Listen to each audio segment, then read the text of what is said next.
In the criminal justice system, the people are represented by two separate yet equally important groups: the police who investigate crime and the district attorneys who prosecute the offenders.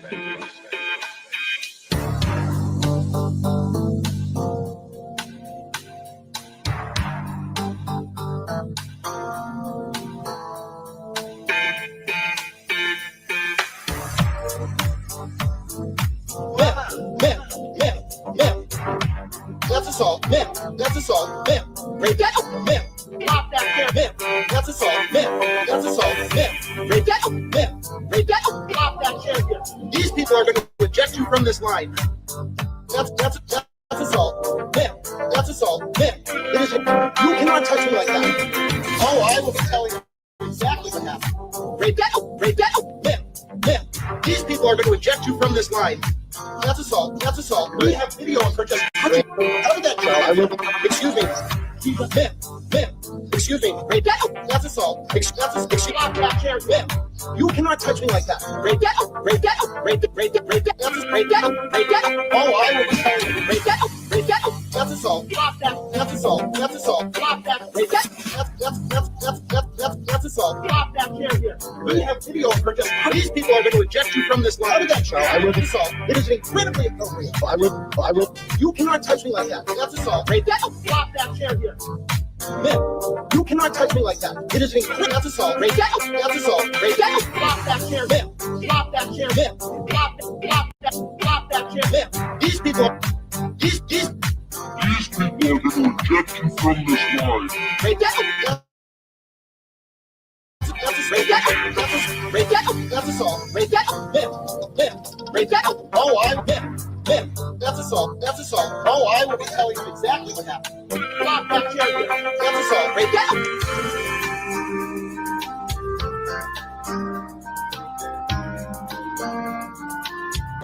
That's assault.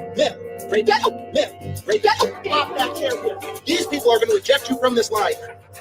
That's assault. That's assault. It is. You cannot touch me like that. Oh, I will be telling you exactly what happened. Break that up. Break that up. These people are going to eject you from this line. That's assault. That's assault. We have video of her just touching. How did that show? I will be. Excuse me. Excuse me. Break that up. That's assault. Stop that chair. You cannot break that up. Break that up. Break that. Break that. Oh, I will be telling you. Break that up. Break that up. That's assault. Stop that. That's assault. That's assault. Stop that. Break that. That's assault. Stop that chair here. We have video of her just. These people are going to eject you from this line. How did that show? I will assault. It is incredibly ugly. I will. You cannot touch me like that. That's assault. Break that up. Stop that chair here. You cannot touch me like that. It is incredible. That's assault. Break that up. That's assault. Break that up. Stop that chair. Stop that chair. Stop that chair. These people are going to eject you from this line. Break that up. That's break that up. Break that up. That's assault.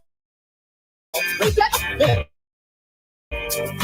Break that up. Oh, I will bet.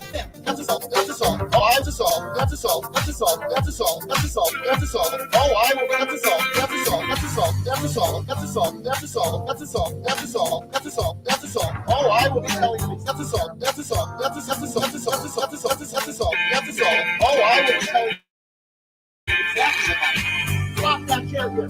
That's assault. Break that up. That's assault. That's assault. Oh, I will be telling you. That's assault. That's assault. Oh, I will be telling you. That's assault. That's assault. That's assault. That's assault. That's assault. That's assault. That's assault. Oh, I will. That's assault. That's assault. That's assault. That's assault. That's assault. That's assault. That's assault.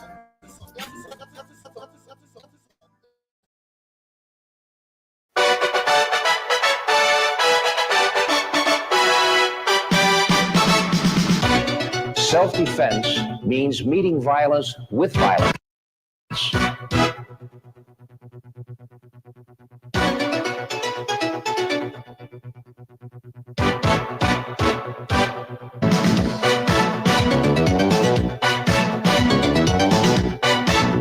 First a warrior, all else is folly. I'll just bring Paul over here. We had the Adam's apple. The hand makes a circle and chops into that brainstem. That's a knockout point. Thank you, Paul.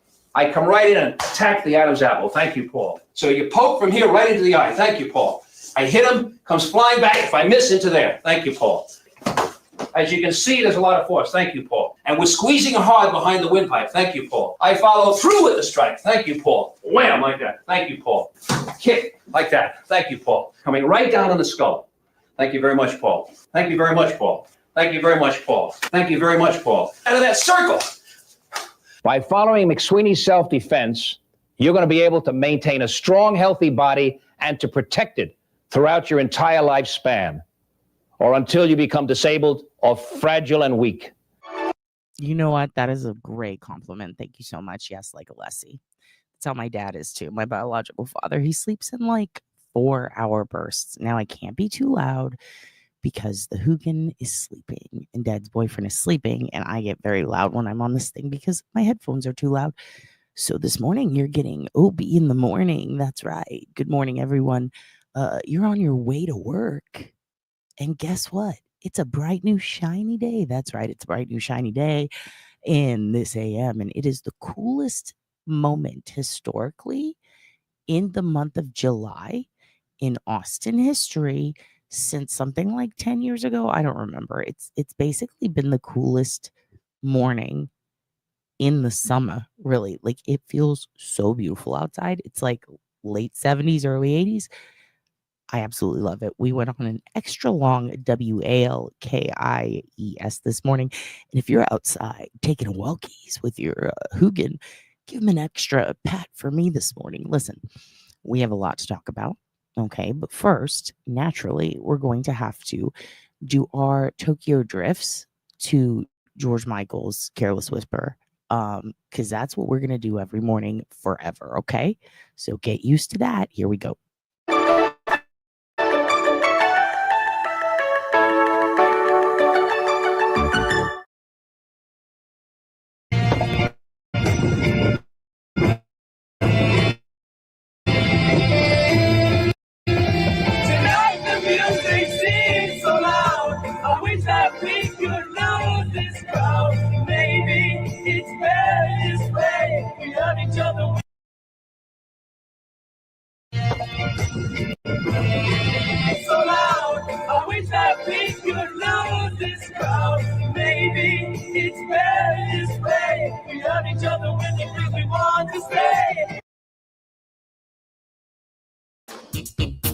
Living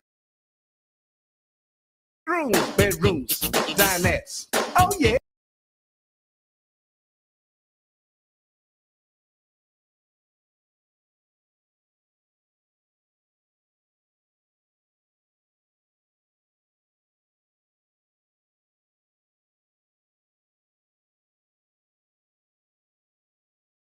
Why do I always mute? Fucking StreamYard. Why are they doing this to me? They used to auto unmute. It's really upsetting. Bayou Babe, I wanted to let you know, if you are going to be in your home in October or November, I don't know exactly which of those months. I think it might be early November. It doesn't matter. As we get closer to the date, I'm going to be in Nolans for a week for a comedy thing. So I would love to see you.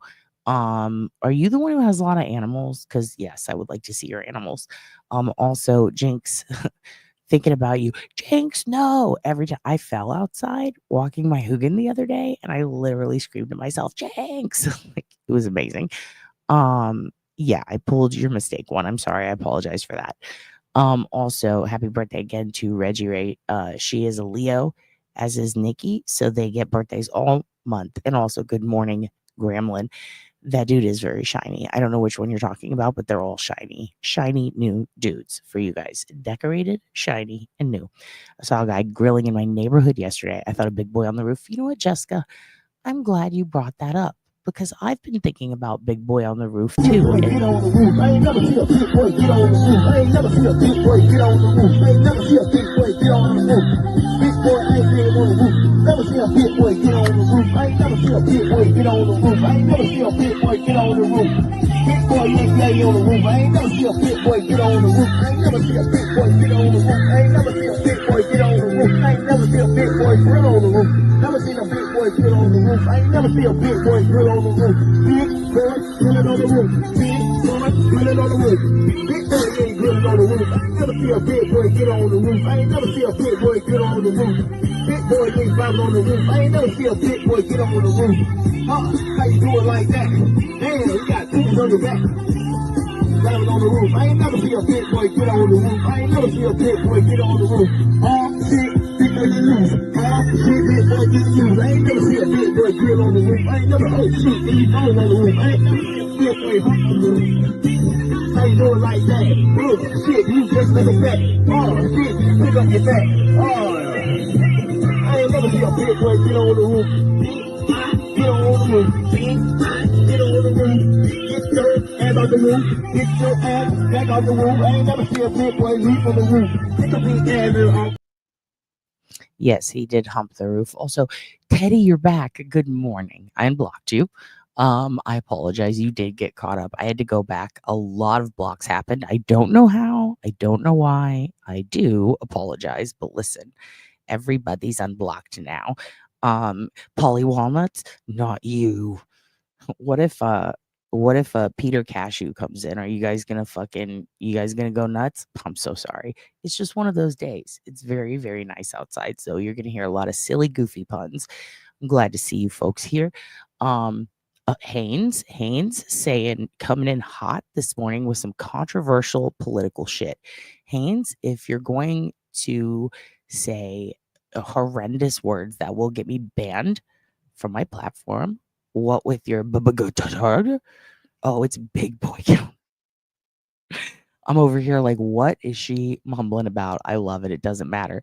No, I don't. It might have been. I don't know what happened, but I don't really care. I unblocked everyone at the end. No, it usually means somebody might have said something sassy and got blocked. Also, speaking of saying something sassy, I always pictured my apology videos to be like, okay, like I'm in all white, like Micah Stauffer, and I just adopted a Chinese baby and duct taped it and then gave it back away to DCFS. Like I always pictured it like her. Like I'm sitting on a bed. I look very Scientology. I look very, very touched by the Sea Org, or the Org of the Sea, if you will. I have like a pirate shirt, like in Seinfeld, like a puffy shirt. Maybe even like 10 things I hate about you prom style, okay? And I've got white sheets on my white linen, like everything's linen. Everything around me is linen. Everything is just, it's like, you can't even say like Diddy party anymore, like Diddy white party. You can't say that now. Like he's ruined the concept of all white with wind hitting you in a music video. Like a Backstreet Boys video, we'll say that. Like everything's white. I'm in the puffy shirt, Breezy Bree. Also welcome. And I'm sitting on a bed. It's white linen. Okay. I've got fashion magazines around me. I don't know shit dick about fashion, but that's what I picture. Okay. And I'm sitting there and like really the only brown wood tones you see are like the edge of the bed, but it tells you it's not IKEA. It's something a little different. What kind of wood is that? And Dylan's just emaciated and he's pale and his eyes look swollen and he's just sitting there and he's white knuckling my hand while he stares at the fucking camera, just like, help, I'm trapped in a loveless situation. And I'm just sitting there and I'm staring at the camera and I'm going I picture something like that. And then music, like very soft music, and then it's me being like, you know, I'm sorry for saying a bad word or whatever it is I did, you know, just something like that. I pictured it so coordinated, but instead it's just going to be this. It's going to be me with my hair just pulled in a ponytail, very fucked up. Okay. Still wearing half of last night's makeup. Definitely I smell like chorizo right now, but like because I ate chorizo, not because of it. It doesn't matter. So, I'm just going to tell you this. I have to apologize to some of you guys. It's time for Dad to eat some of the old crow. If you know, you know. Last night I went off about I had feelings about CrimeCon. And believe it or not, I was not shitting on CrimeCon because you guys know I love to shit on the crimies or whatever it's called. But I also really do want to get a Crime Con mum in circulation. So I have a lot of endeavors that are a hypocrisy of each other. So I'm not going to lie, I am a hypocrite on that aspect. Now, here's something that I did and I said, and I apologize for, okay? I said that anybody that feels a certain way about a certain subject is a gross person, okay? And I shouldn't have said that because it turns out people that I really like had that emotion. They had that feeling. They had that opinion. And they said, I guess I'm fucking gross. And I said, Mia, I love you. No, you're not. I started to think about it and I was like, I can see how some people would have that opinion because after reading her comments, I realized these are good fucking points, Mia. And I didn't really think about it like that. I really just didn't. And then when I saw it, I was like, damn, is that true? And I started looking into it and she's right. I mean, she's right. I will never apologize for saying maybe a dingo ate your baby. I did apologize for that because I felt bad because I didn't know a dingo actually ate a baby. But then I went back and I said it again. So yikes. But again, we're all hypocrites. We're all liars. Like as humans, we're sinners. We're like pieces of shit. And we get one, we get two. It's just like don't do it all the time and don't do it maliciously with intent, right? Like you might lie to spare someone's feelings. Like, yeah, I like that, but it's because you want to gas them up and who cares what you like as long as they're happy in it, right? So like there's different I watched an episode of Roseanne on this. I think I know what I'm talking about, but the point is sometimes you say things and then you're like, now that I think about it, and now that you've put these points forward to me, I see why you said that. And maybe I was wrong. Essentially what I said was like, when it comes to the families of victims and shit, when it comes to victims themselves, people who choose to make Crime Con a place where they want to talk about a case, they choose to make an appearance. Whether it's like Paul Holes or someone that's different, right? They're like investigators, but like the families, I just saw a lot of people shitting on Delphi online. I didn't know that Mia felt this way. I don't know if maybe she put it out there. But yeah, like she just felt like it was very exploitative of the victims to like take part in Crime Con because it's a cash grab. And she explained why. The high prices, all these things like that. And then I was looking through her comments and I was like, this is a good point. This is a good point. This is a good point. Now, I also explained my perspective, which is I do think that in a way it's kind of worth it, for the crime victims' families of cases that don't get hurt a lot. Or, I personally know two people who met people at CrimeCon who were able to either help them with a case or start an organization to help with like funding DNA projects and, something beautiful sprang forth from CrimeCon. But for other people, it is very exploitative. You might have, I don't know, fucking Nancy Grace there just screaming about some shit or answering questions about some shit she doesn't know what she's talking about. But also the main thing that Mia was saying was that, it's overpriced and it's really like exploitative. And I was like, well, let's take a look at it. And I did. And I started thinking back to how I knew people who went to one and they were stuck in this tiny little coffee shop and it was hard to hear and it wasn't well lit. And these podcasters were like rushed through a podcast that they couldn't hear. And the venue was really hard to get to. And they paid a ton of money just to like participate in this. And as creators, like it was an investment, right? They had to fly there, they had to get Airbnbs, and then, they had to get accepted. And once you get a venue to find out it's that, yikes, So for the performers, it was almost like a Fire Fest situation. But then you look at some people and it's like, wow, what a great stage for them to finally get their truth out or whatever happened to them. There have been a few where like a victim's parent is, pleading for help with the case, but there's others where the case is closed and they want to talk about it. And there's others who, don't really do like the TV shows. It gives them anxiety. And that's kind of a place where they can have a TED talk. But then there's disasters, there's both sides. But I had no idea. Like I knew it was expensive.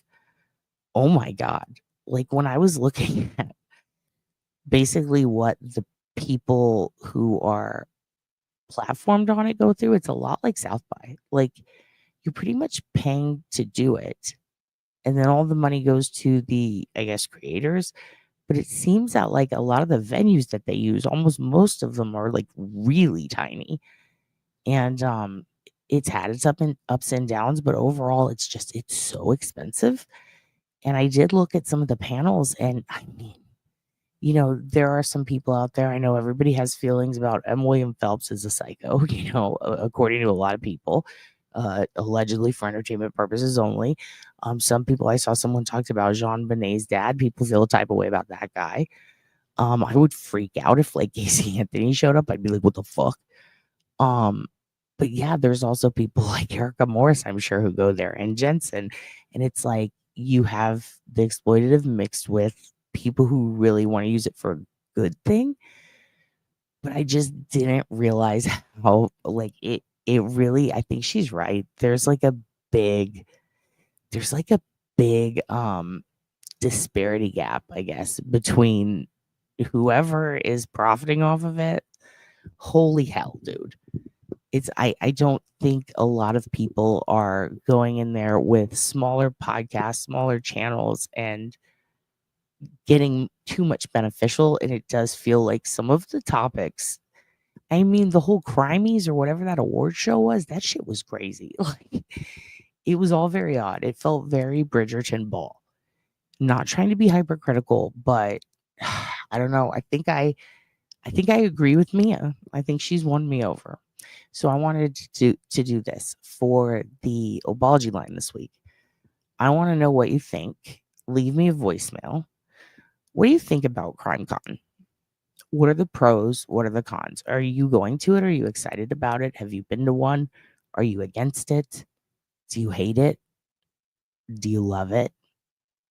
Do you love it? How do you feel about it? Do you think it's exploitative? Do you think it needs to be cheaper? Do you think that it's a bad thing or a good thing? Are you hoping to one day go to a CrimeCon? Like, I want to know what you think about it. So I'm gonna put up the phone number. And if you guys call it, it should go to voicemail. And let me actually I always put to complain. So let's do this. We'll do the prompt. Call and let me know. Remember that one time the topic was, how would you get out of war? All right. Well, what excuse would you use? This one I legitimately want to know. What do you think about CrimeCon? What is its deal? You tell me. I want to know your thoughts. Are you for it? Are you against it? Do you think it's exploitative? Do you think that the people who go to it are? Do you think that the people who's getting fucked there? Are the victims' families getting fucked? Is it all a bunch of networks making a bunch of money? Are there helpful resources? Is it good for networking? Is the networking worth the disparity gap in what it costs for someone to go as like an up and coming content creator? And also, does it create a safe atmosphere for people who do want to grift and be exploitative? Do you think that maybe they should make it cheaper? Do you think that they should offer better or different talent or people, I guess, booked panelists? If a victim's family member goes on a panel, right? For a solved case, is that different than an unsolved case? What about, a podcaster, or what about like Paul Holes? What do you think about it? Just any thoughts you have on CrimeCon. Are you going? Are you excited? Have you been? Did you have a disappointing experience? Did you spend a lot of money? Yeah, Ethan Chapin's mom stood up in the crowd during Joseph Scott Morgan and just announced that she was Ethan's mom, and there was like a cheer, and she just like thanked the crime community. But at the same time, is it a place where people like JLR can get gassed up and juiced up? I'm very curious what your thoughts are, but I'd like to thank Mia, because I know I can be kind of a sassy bitch from time to time, and like I say, she's so brave. That makes me sound like I'm a fucking psycho. But in all seriousness, like, I appreciate her being honest with me in the comments and letting me know, like, hey, am I fucking gross? And then standing up for her position, because it really did make me look into it a lot. And oh my God, it would cost like 1,500 just to get the specific tickets, or the overall, like, just to exist at crime. Like, that's a lot. I'm curious, what panelists do they pay? Do the profits or the proceeds go to specific funds? I want to look into sponsorships. Is there anybody who went and felt like screwed over, like it wasn't worth it? And is there anybody who went and they're like, I had a magical time, my case was solved, and I met the love of my life? Like, what do you think? So I put the number below. Call anytime this week. Leave a message. Let me know what you think. And thank you, Mia. You made me think a lot. Grounded for making me think. Anyway, I was wrong. Mia was right. Let's keep going. No, but I do think, like, I still think that it's a good place for victims' families, but that's the shit part. It depends what families, and it's not okay to say that, right? But think about it. If it's Casey Anthony and her fucking parents, they can fuck right off. But if it's someone there to announce, like, if you trolls fucking come near me, I'm gonna shit on your fucking face, then I'm like, go for it. Go threaten them on a panel. I'm into that. Okay, moving on. So, Tombstones has a channel, and she did spooky dooky stories on it the other night, and it was really fucking good. I did not put it in here for banner. If somebody can link it. Oh no, I've disappeared. Oh no, the nodes. Let me see. Sorry guys, everything's frozen. Okay, it's fine. Somebody can link it, or I'll find it there. I would love to post it, because you guys should go follow Tombstones. Her channel's really good. I like it.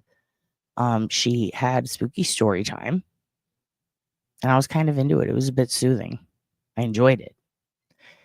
I will go find her channel in a second. Let me let you listen to this. I think that's good for our morning announcements. Oh yeah, there's new Kohberger footage of him getting pulled over.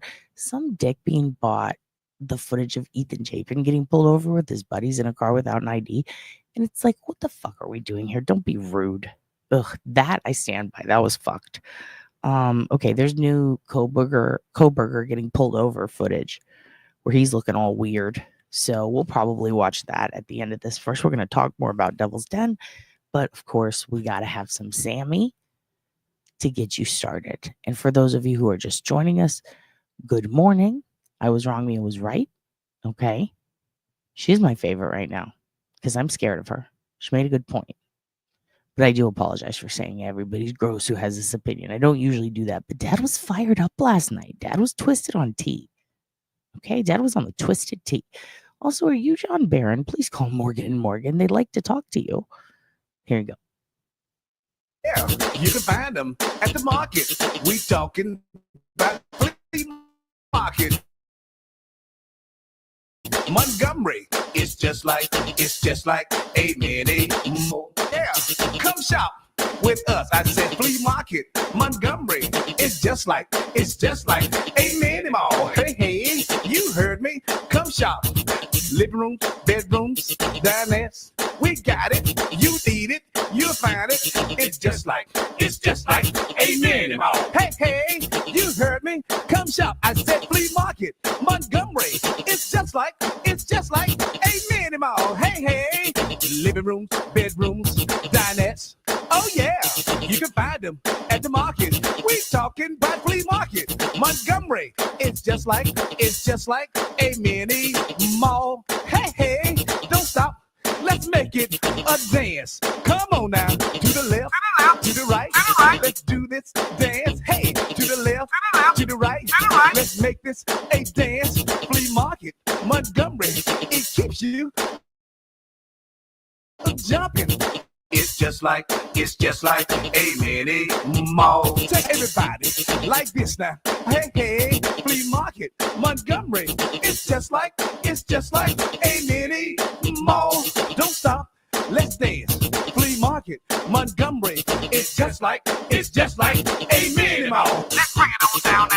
Oh yeah, I know you're gonna like this. Come on now. It's just like, You know what I'm saying? it's just like, You know what I mean? it's just like, You know it. So why don't you just come on and say it? it's just like a mini mall. Oh yeah, you said it. It's just like a mini mall. Oh yeah, you like this? Come on now, flea market.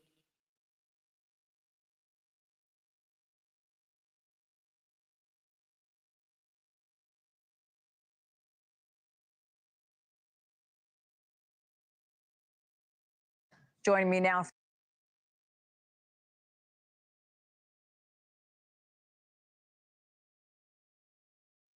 Guys, I hate the new StreamYard. Everything is different. Functions are not where they are supposed to be. Okay? Okay? And I feel like now we need to do this. It's time to remove my chihuahua's demon.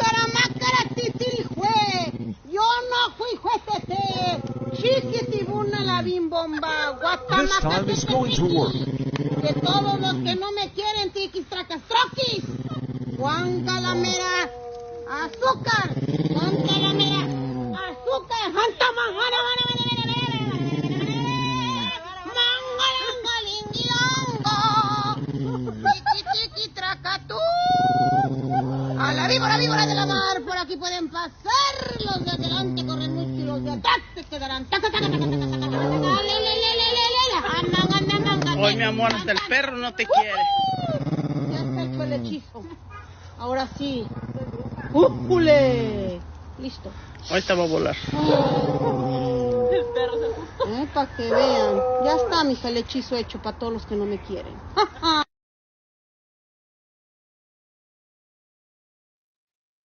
Albie Frank says, I love the new StreamYard. You do? I don't. I cannot handle it. It is bothering me. Everything is different. It's an Erica Morse's crevice. Dare you to get it? Oh, I ain't going in there. And Erica. Okay, so you guys are doing the Erica's ass thing.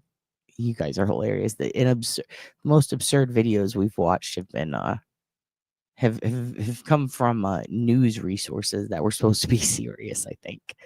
There are so many of them. The platinum package is super pricey, but you get the perks. Ooh, try to say that a million times. And what do you mean by you get the perks? Like you get the fucking perks or like you get pills? Because either way, that could be a great deal for someone. Also, Amber, I will never apologize to you for Delphi. I will never. I think they got the guy. But I will apologize to you for doing this, which I think that you all need to hear this morning because you're feisty. Hi. You're both high. And also,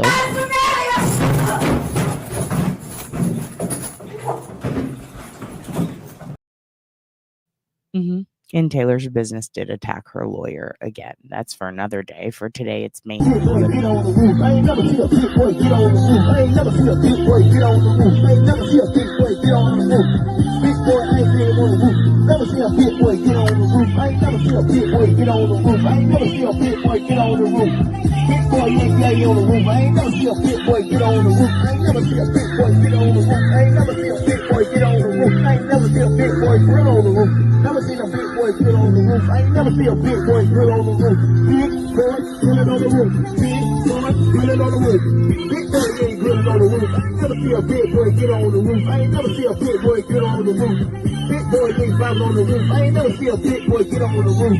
How you do it like that? Damn, you got tools on your back. Climbing on the roof. I ain't never see a big boy get on the roof. I ain't never see a big boy get on the roof. Shit, big boy get loose. Shit, big boy get loose. I ain't never see a big boy get on the roof. I ain't never, oh shit, you falling on the roof. I ain't never see a big boy hop on the roof. How you do it like that? Oh shit, you just like a back. Oh shit, you pick up your back. I ain't never see a big boy get on the roof. Get on the roof. roof. Get on the roof. Get your ass off the roof. Get your ass back off the roof. I ain't never seen a big boy leap on the roof. Take a big ass off. Never see a big boy get on the roof. Good morning. Good morning. Thank you for being with us here at OB in the morning. Get your morning coffee. If you're in San Francisco, what is it? San Francisco. From Carrie. Carrie, where are you? Link me. Link me. I am vaping behind Big Boy on the roof. Good morning. Good morning. Thank you for starting my day off great. My day is great. Noel, number 21. What does that mean, Noel? You guys keep putting numbers, or is it just Noel? Are you, what does number 21 mean? I always just giggle at it. The San Francisco treat, Carrie's coffee. I think what is it? San Francisco Coffee Company? I'll figure it out in a minute. Every time I open a new tab, it ruins everything and my world crumbles around me. Oh, likes. Oh, that's what that means. It is just Noel. It's likes. That's awesome. Noel, you've been doing a like counter for us. Also, I see you guys speaking of curtain bangs. I'm avoiding what you're saying because I don't know what that means. I think I did say that I tried to get a nice curtain bang, but I'm going to be honest with you. I didn't know what that meant when I said it. The internet told me that's what I had. It's because I got gum in my hair. Gum. That's a quote from Speed with Sandra Bullock. I got gum on my seat. Gum. That is the best movie ever. Like, we can't let this bus get below 50 miles an hour or we will all die. Are you kidding me? What a great plot. All right. Speaking of plotting, we're going to end with the Devil's Den information because I am waiting for one confirmation on something. I did speak with a family who was there that day through Facebook briefly. They linked me to a friend of theirs who was also there who had a lot more information. And I read through some of the things she was posting about it, and holy shit. Also, I went and I pulled the Northwest Arkansas State Police Dispatch, so we can listen to that. That's about 8 minutes. And I did see 2 reports of a car. One of them was from a gentleman who is, I believe, in one of these clips. He's in the 3rd clip we're going to watch today. And he has his own podcast on YouTube. When we get there, you'll see that. And he has spoken with a 911 dispatch reporter, or dispatcher, if you will. He's spoken to people who were there that day. I think we might have even spoke to the same lady. I'm not sure. And he was able to get footage from somebody who lives along the exit route that this person chose to take. He has reported it. Others haven't. He lives in the area. His name is Tony Bruschi. Now, everybody has feelings about YouTube creators. I hate that one. I like that one. Look, the fellow lives in the area. From what I've seen of him, he's pretty cool. He kind of looks like Eddie from AEW. Eddie, and a little bit like a normal version of Hard Rock Nick. Okay. He has a YouTube channel. He was able to get footage of the car with the loud exhaust leaving the area. Tony Bruschi, yeah. And I think you spell it with a U. We'll see when we get there. But grateful to him because he had some callers that gave some perspective. I did go into the local groups and talk to a few people who weren't there but know the area very well. Everything lines up with what he says. In fact, the town that the couple moved to, he had just been there that weekend. So he actually went on News Nation. I believe it's News Nation or Law and Crime. Which one was it? News Nation. And he talked to them. And I believe he shows them the car. But if not, I have a picture of it. So props to him. But I also saw somebody else in one of the local groups who posted it. They said they already reported it, but they posted it before and it was still up. And it was interesting because it looks like the exact same car, but it has like a white paper looking tape over the license plate. And a bunch of the locals were saying, like, yeah, that's a sighting of the car. I kind of hesitated, like, should I show this to you guys? But here's the thing. The license plate is covered and you don't really see anyone in it, unfortunately. So I don't really see the harm. Like, it's not like we're directing you towards someone specific. But I do think it's interesting because seeing tape over a plate right as you leave that area in the car that looks exactly like the one with the loud exhaust, and it had a loud exhaust, that's kind of like, come on. So we'll take a look at it, and I really just want to see what you think. If it looks similar, the exact same. The pictures that we get from Tony are very blurry, but you can see it driving, so that's really good. And if they don't show it on there, I will put a link to it so you can see it. I'll show you a still of that. So with that said, before we get into all of that, I thought in between we can check Hawaii and see what's going on there, because everybody keeps saying a tsunami is coming, it's about to hit, it's getting bad. There was some mild flooding, I saw that. But I think that in between we're going to be kind of on live tsunami watch, if you will. And we're going to use Earth Cam, and this is just kind of, we might not see anything, but it is an opportunity, of course, for us to get to look at a live Earth Cam and just see what's going on, okay? And I chose this one because I actually stayed exactly where this cam is pointing down. I was on the floor below it when I was in Hawaii in like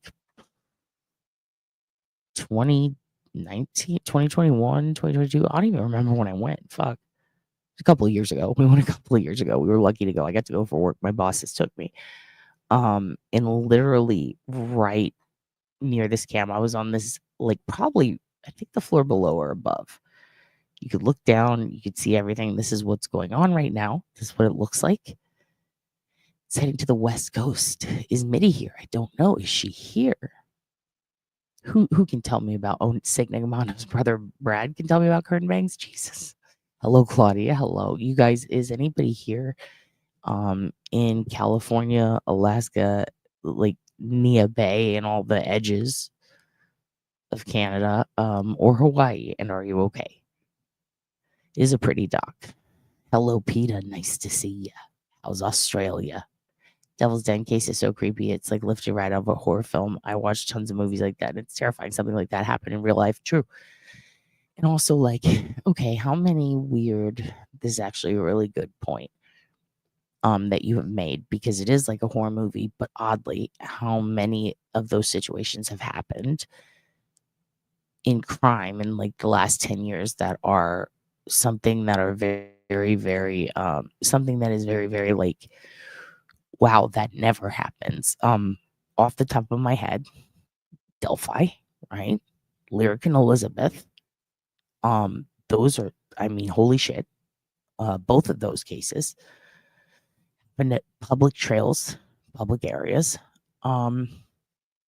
Then there was Katie Janess killed in a park. We've talked about that, right? Katie Janess and her dog Bowie. That was horrific. And we have Rachel Marine. That happened. That was where South Carolina, it was a Mon Pa trail. That was terrifying. Equally horrific. And numerous trail cases in New Mexico and Arizona, like a lot, and California, like a ton in California. But like those are each one especially horrific, like in a way that was unique, right? With Katie, the carvings were holy shit. Like that was next level, spooky, scary, horrible.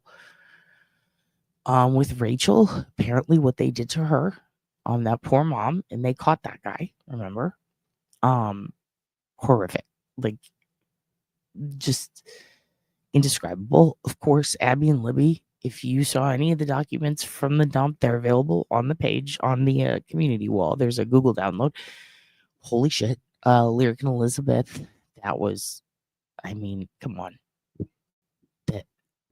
All of them have some very, very unique features to them that people say stuff like, you don't see this ever, you know? And Devil's Den, there's a lot of the fact that someone would do this in front of a child, the tragic nature of some of the facts that have come out and the reports from witnesses, i.e. what the girls said to the people at the visitor center. We're going to get all into that. But I did see some of the family comment on it on Facebook and say some things about it that are just like, I feel awful for those kids. What they saw, they're never going to be able to forget. I just hope that they're okay. And I hope that the world treats them really kind, considering the things they saw. But I will give you a rundown of that. Right now, we're just looking at the tsunami. I think before we get into the Devil's Den stuff, though, we've done a tsunami check. There is no tsunami so far. Okay. So now what I'm going to do is I'm going to we're going to do this and then we're going to do the Devil's Den stuff. Let me text and see if I can get confirmation. There was a young lady who was going to call in from the area, but she was having some issues getting out of a work thing. She was trying to, she said she'd text me. So I'm going to see if she's ready. And if not, we'll maybe have her tomorrow or tonight if I can squeeze it in. Okay. So right now we're going to watch. Oh God, it's so loud. Sorry. This is Brian Kohberger. This is a brand new traffic stop footage video. So we're going to watch this so that you guys who haven't seen it can see a little more perspective into Brian Kohberger, how he talks, how he acts, how he responds to persons in positions of authority. I don't know. It's just weird. We don't see him interact with people a lot. We hear stories of it. So I find these things interesting. In case you haven't seen it, here you go. And then we are going to watch, or we're going to watch some of the Devil's Den stuff, but I'm going to give you a rundown and then give you some news clips, and then I'll tell you updates. So here we go.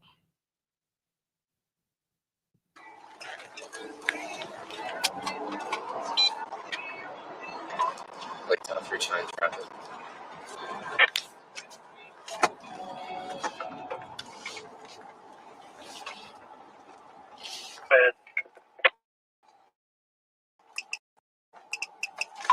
Pullman at Farm with Pennsylvania. Lincoln Frank Zebra 8649.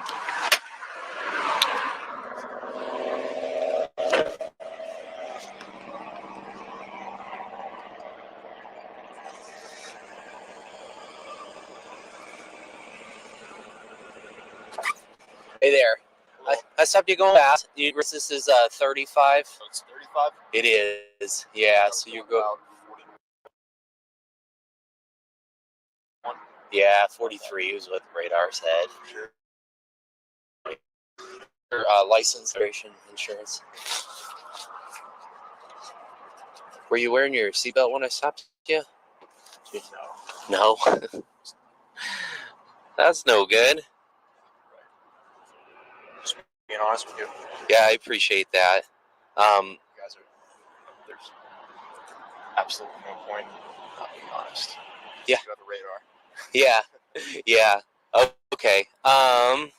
Do you have a vehicle registration slip or something like that?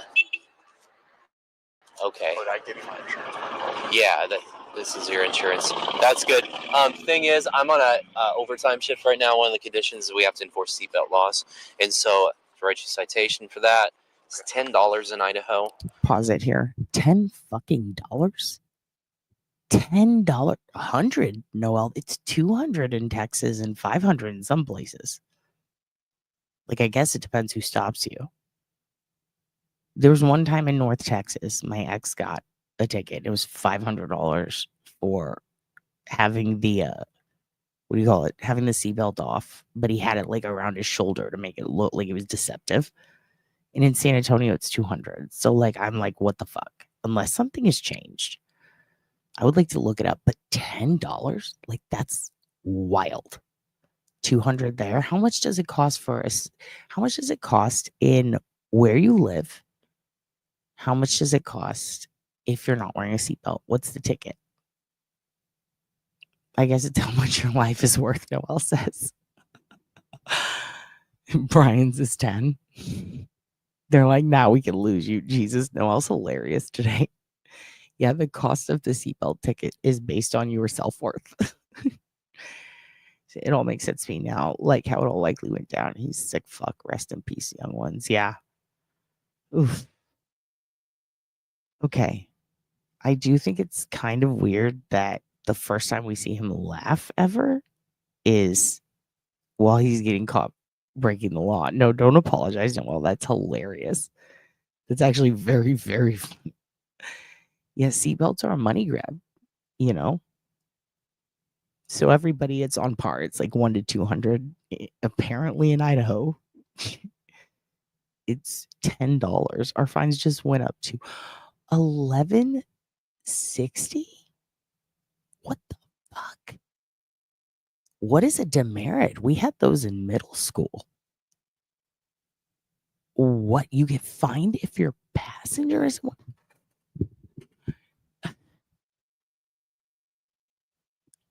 That can't be. Are you serious? Hey, PETA, you're in Australia, right? Tell everyone how much a pack of cigarettes is over there. Go ahead, tell them. I want to see everyone fucking go, what? Not a huge deal, but yeah. Be right back.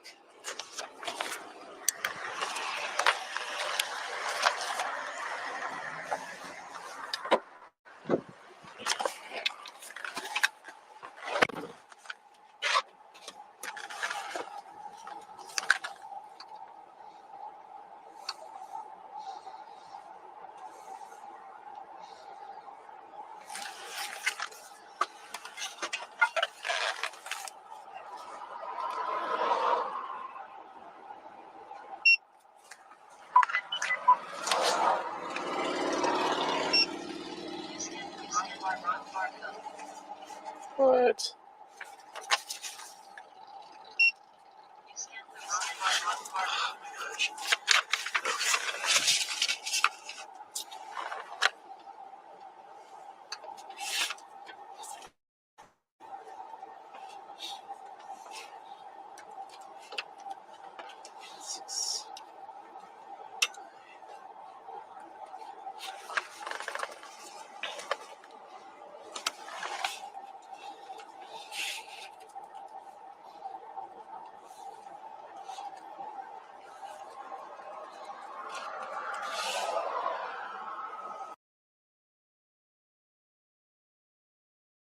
PETA, that is literally middle school rules here. Like, if you do a bad thing this many times, then you don't get the playground. Like, here it's specific offenses. Like, if you get 3 DWIs, your license gets revoked. If you get X amount of speeding tickets, your license can get revoked. If you don't update the fucking permanent address in time, it gets revoked. But, like, demerits? That's crazy.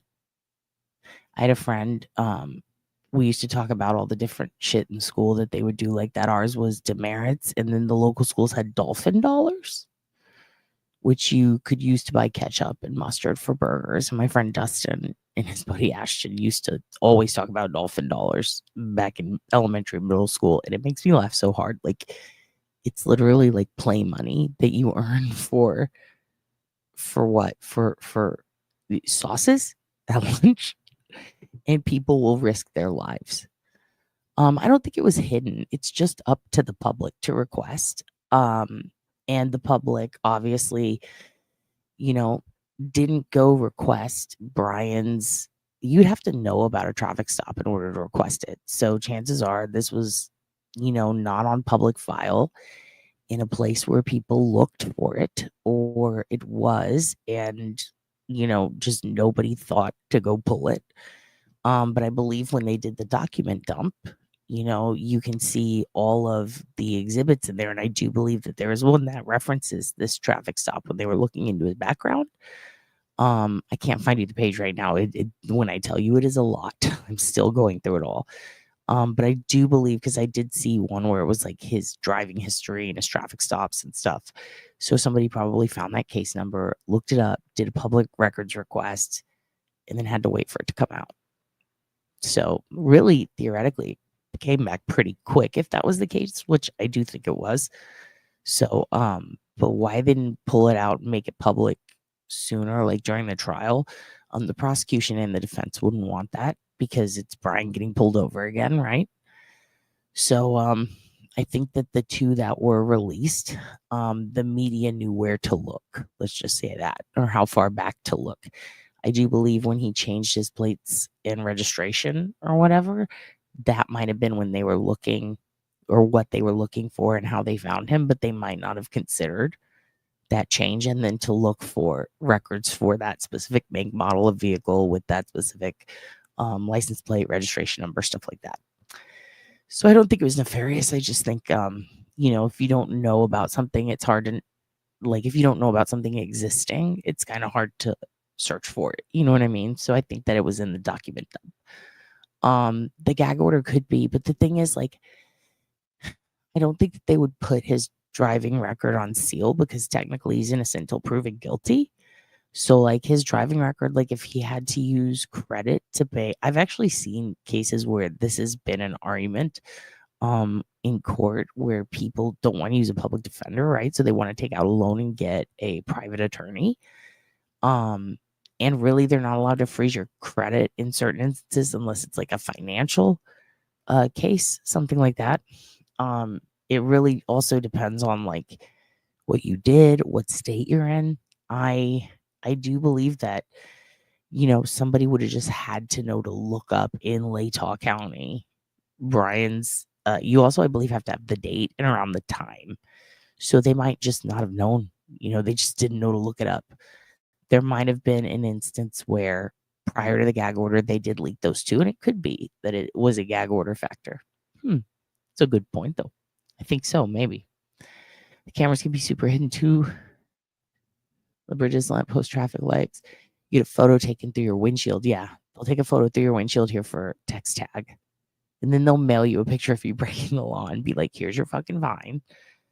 We just had a menthol cigarettes ban in Australia this month. I don't smoke, but they're 35 to 60. Yeah, I was reading they're $50 a pack for cigarettes. That is so crazy. Holy shit. Just wow. Okay, back to Brian. Let's see.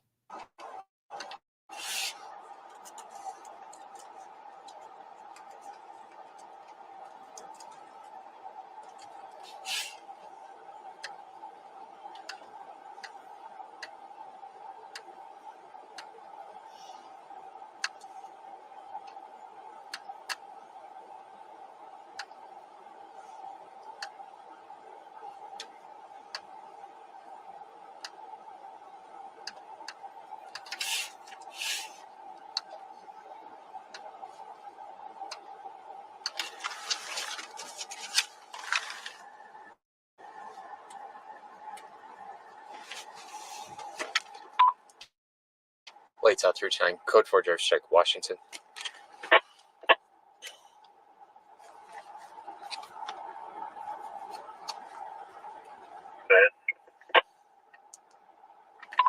Last name Kohberger, King Ocean Henry, Boy Edward Robert, George Edward Robert, first Brian, Boy Robert Young, Adam.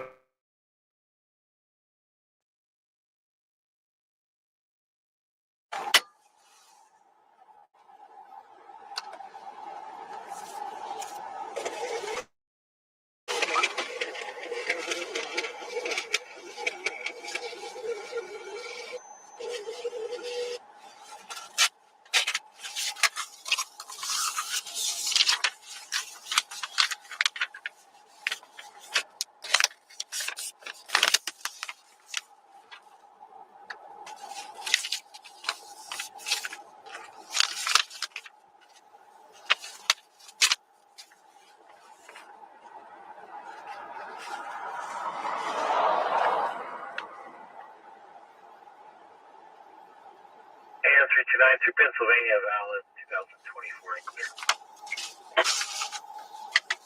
Copy. I'll be busy site.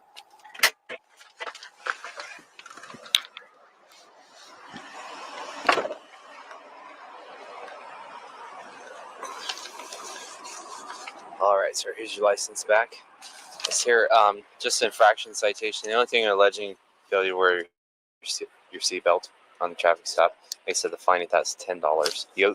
You do have the right to a hearing on this if you'd like one. If you'd like hearing, you need to request it before September 8th at 8:30. Otherwise, they'll automatically be entered against you. You'll lose the right to the hearing. You just wanted to pay it. The mailing address there, website right there. Yeah, I just have a question about that. So in terms of like, when you get a speeding ticket that's obviously reported to your insurance, is that the same thing for the seatbelt? I don't think so. I think it's only moving violations that go to insurance, or things that might put points on your license. Yeah. But I'm not 100% sure. Okay. Could I get a phone number from you? Yeah, why? We need to put it on the citation as it goes to the court. That was a bit weird, right? Yeah, why? Oh shit, sir. Go back a little bit. Also, do you notice every time he gets pulled over, some shit, he has a lot of questions about the law? Like, he likes to engage the police in conversation very casually. He's really into small talk with authority figures. And that just reminds me of so many people from the past who have done horrific things like him. It's definitely, in my opinion, part of like a weird personality trait of like almost getting off on, yeah, I did a crime, but I can kind of get out of it with my personality. And that's so strange for him, especially considering like he claimed to have, social anxiety, and people said he had an inability to socialize. It's just odd. I don't think so. I think it's only moving violations that go to insurance, or things that might put points on your license. Be frank, maybe I would too. Like, just to be, I've definitely got nervous and just like confessed to like, and my other light is too dim and it's not up to snuff, and I think my emissions are off. So like, for me, it's more of like just confessing things I've done that I shouldn't tell them. And I missed that light and I'm so sorry. But some people, it's also just trying to seem polite, so maybe they'll go easy. It's just weird to me because he's already getting the ticket, and he's just like, oh, hey, is this going to hit my driving record? Like, I don't know. Maybe I'm just like, man, insurance is already so crazy. You would do that? Okay. Would you like engage in the way he does with the female officer? You do? You ask a shit ton? Okay, maybe I'm the weirdo. They love people like that. You think they do? Huh. Prison will be hell for him. He'll get Epstein. Oh my God. Pat, maybe. Is it classic? Okay. I just start saying too much and he's asking questions. Here we go. Yeah, I'm not 100% sure. Okay. Could I get a phone number from you? Yeah, why? We need to put it on the citation as it goes to the court.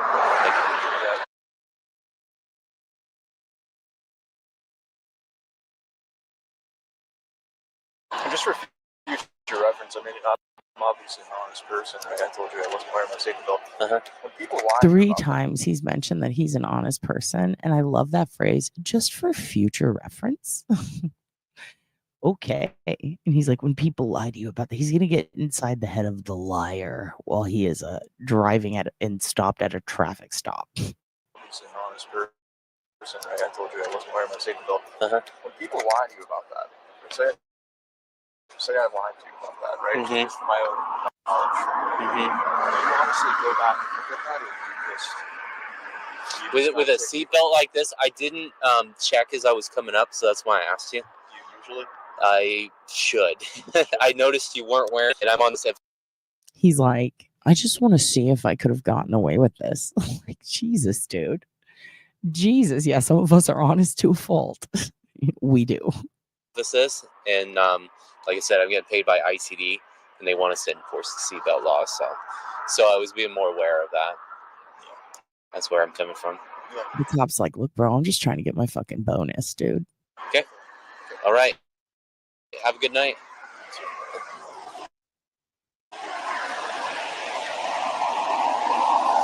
And now Brian knows for the future that he could just gamble on that shit. Very interesting.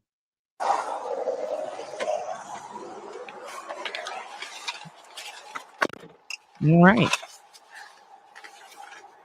Let's see. I can't remember if we get to see his car drive away. Let me see. I don't think we do. I think it's blurry. Okay. All righty then. So let's get to the business. Okay. We are going to first, I'm going to tell you about the Devil's Den attack for those of you who missed it. Is he squealing out? I don't think so. I don't know what that means though. You mean like peeling out? That would be a fucking move, wouldn't it? Okay. So today we're going to talk about the Devil's Den attack in Devil's Den, Arkansas. It's a state campsite. Okay. On Saturday, July 26th, 2025. So this past weekend, around 2:30 p.m., Clinton David Brink, 43 years old, and Cristen Amanda Brink, 41, were killed while hiking with their two daughters, ages 7 and 9, at Devil's Den State Park in Washington County, Arkansas. The couple's bodies were discovered on the lower end of the Devil's Den trail. The daughters were unharmed and are currently with family members after running almost a mile to the visitor center to escape the suspect, who reportedly stabbed their fathers first, which they saw, causing them to flee the sisters with their mother, who was trying to get them out of there. Their mother, Cristen Brink, according to reports, ran to get the girls to safety and then returned in an attempt to help her husband, who was stabbed pretty bad, and the guy ended up attacking her, at which point it is thought that she too was stabbed by the suspect. So the Brinks had recently moved to the area, to Prairie Grove, Arkansas, from out of state, where Clinton Brink was scheduled to start a job as a milk delivery driver. Some of the family online said in various groups and chats about this locally that he was also moving to the area not just to start this new job, but because apparently he had a sick relative. I believe someone said it was his mother. I'm not sure about that. But he was going to be closer to family so that he could help check in with them and take care of maybe one of them, I think is what it's. I think he was down there to not only to take a job transfer, but also to help his mother and to be close to family. And he does in fact have family in the area and in Oklahoma. The Arkansas State Police are investigating the incident as a double homicide and are actively searching for the suspect. Now, a couple of things about this before we continue. They had not only just moved there so that he could take this job, but they had just had the water turned on. Like, they literally just arrived in town and they said, let's go on a hike. The park, Devil's Den State Park, that they are going to is not that far from Prairie Grove. They were there with their two daughters, like it said. There are two entrances and one kind of cutaway that could technically be an exit, but there's really just one trail that almost goes in the shape of like a almost like a point, like a triangle or a pointing U, and then it has a little trail going off on the edge towards the visitor center at the bottom. I'm going to show you a map of it. We can actually walk the trail if we want to on Google Maps, so I'll give you a visual of what that looks like. I did that last night all the way around the trail. It took a good 20 minutes to do on Google Maps, on Google Earth. It is not what I expected. And I think that, combined with the Northwest Arkansas State Police Broadcastify records that are available, really gave me a perspective that I did not expect. I just didn't picture it the way it ended up being in my head after I heard that. The trail is a lot. Like, I did see a lot of parents tag in on Facebook and Instagram and Twitter, and they go with their kids. And I'm like, how could, like, I thought our Hawaii hike was insane.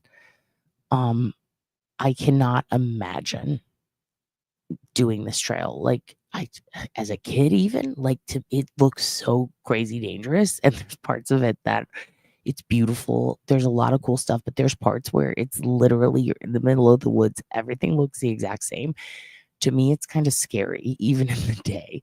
It really is super isolated. But there's also big, amazing parts where you're opened up to nature, but it's also very scary because there's like cliffs, ravines, caves. This is really a place. It looks, I mean, it's pretty much the Appalachia Trail. Like that's what it looks like to me. But I want to take you through it so you can see what I mean. It is also very different as you go down it. Like it's almost artsy.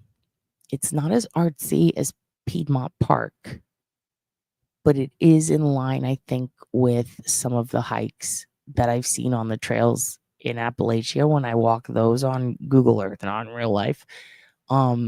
It's way more isolated than Bell Mountain, but it's got the appearance of Delphi when you're in the trees at times. It is very long, Cryptic T. It is very long. So we are going to walk some of that live on Google Maps so you can see. Simultaneously, I will tell you that the reports from witnesses and from some of the stuff that you're going to hear on the audio scanner and from family members online said that essentially this guy started attacking their dad. The little girl saw that happening. The mother grabs the girls and is like, go, go, go, go, go, and tries to rush them off.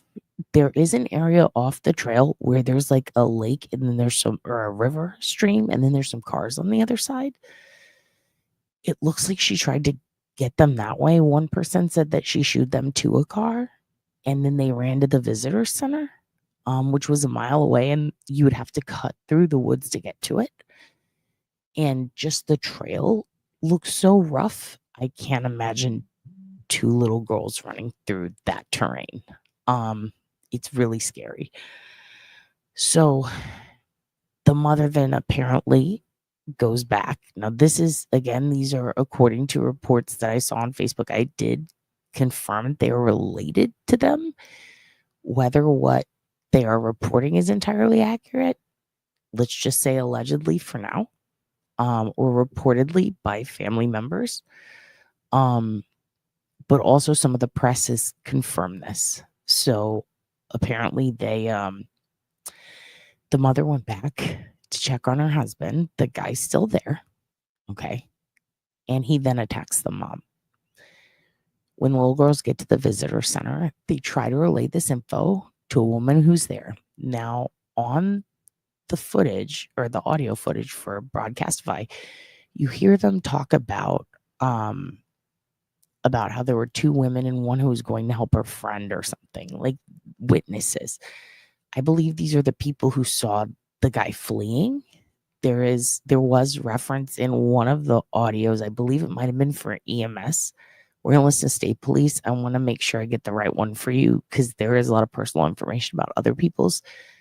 Before I play that one, I want to get the right one for you. But someone does mention, like, when he was running away towards the bridge, I did look for the bridge and there is one exiting. It seems as though this guy attacked her, took off. The little girls run to the visitor center. I saw a report that said it's a mile away. When I was looking at it, I was like, well, that's 0.3. But if you look at where they were on the trail, it's much further. So they get there, they say, help. Our parents have been attacked and they're missing. So then you hear they gather. There's a maintenance guy that goes with the head of the park police. There are workers there and searchers pretty quickly that get there, and they start going down both ends of the trail to try to find them while the girls are back. There are other people around.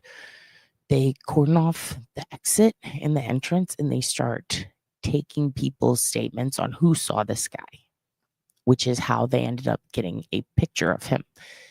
There are people who were on that trail that day at that time who saw the family and the guy who have posted about it on Facebook. I'm going to read to you what they said.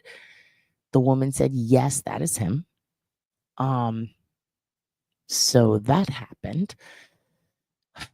And apparently this guy, he did this, with a knife, but when he was leaving, he got in a sports looking vehicle with a very loud exhaust, and there was tape covering the license plate, and he takes off going like 70 out of there. He passes, people with a ring cam who live along that way.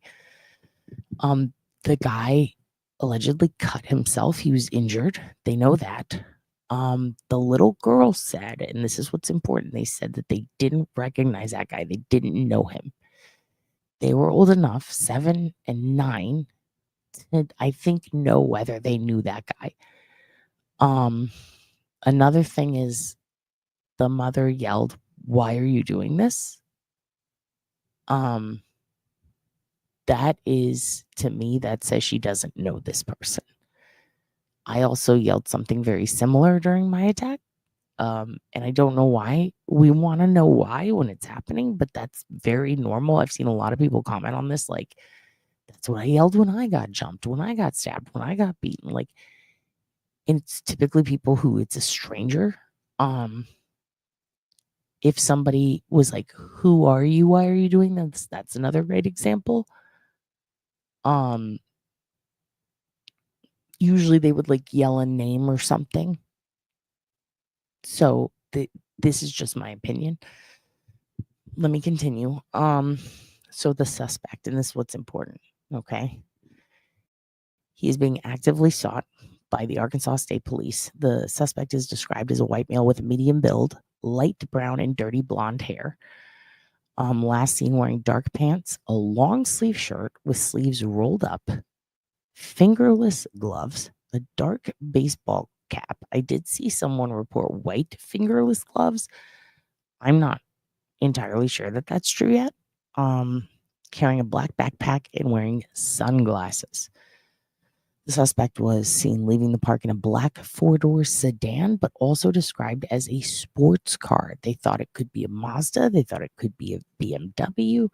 We're going to take a look at the alleged car with a license plate that may have been covered with tape. And we're also going to take a look at somebody who claims that this was the car that was sighted, sought, seen.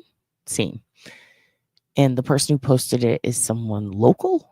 And because it does already cover the license plate, because that's kind of what's crazy about it, we're going to say that allegedly, supposedly, we're not 100%. We're going to show it just because I did do some background check on it, and it does look like it is legit from the area. The person is from the area who posted it, and locals confirmed, including one person who witnessed. Now, another witness who was on the trail also confirmed that the photo of the guy is the guy she saw. So we know that the pictures of the suspect are definitely that guy based on a witness's direct description. And we even can see it on her Facebook. I'll show it to you. I did take her name out. Another thing is the family was ahead of him. He was behind them. So that's something to note. Multiple people who passed them on the trail said that the family was ahead. He was behind. Now, this woman and her, she had 5 of her 7 kids with her that day. And she decided it was too much. It was, again, it's a very wild trail. And she was like, we can't do it. So they had to turn around. And she talks about that too. So we'll read that. So, why did she do that? Yeah, it is. I'm so sorry. It's almost, and that's normal. Like, why are you doing this? Why did you do this? Is very, very normal response. I'm sorry about your friend. Oh. Okay, so investigators believe the suspect may have been injured during the attack. They do believe that the vehicle was heading towards I-70 and 220. Authorities have released a composite sketch of a person of interest and are requesting the public's help in identifying him. The FBI is assisting in the investigation. Anyone with information, including photos or videos from the park on the day of the murders or security footage from the surrounding area, is urged to contact Arkansas State Police at 479-751-6663. Now, a lot of people have complained about the timing it took to get officers patrolling the area and for it to be reported. And we're talking about like the outskirts, like where you would be leaving the park. There's a lot of locals who are like, I've not seen a single cop driving around. It is a small town, but they have complained that they didn't even hear about this happening until like 8 hours after, which is kind of a long time. So they felt very kind of left out of the news and could have been on the lookout more, according to them.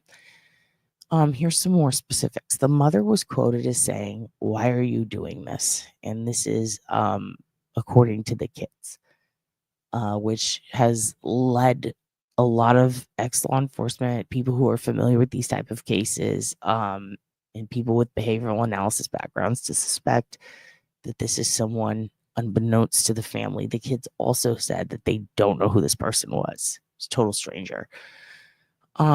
The guy drove towards the park's exit in a vehicle with a loud exhaust. Every single person who saw the guy and saw the vehicle said it is super loud, like a sportsy racing type of thing.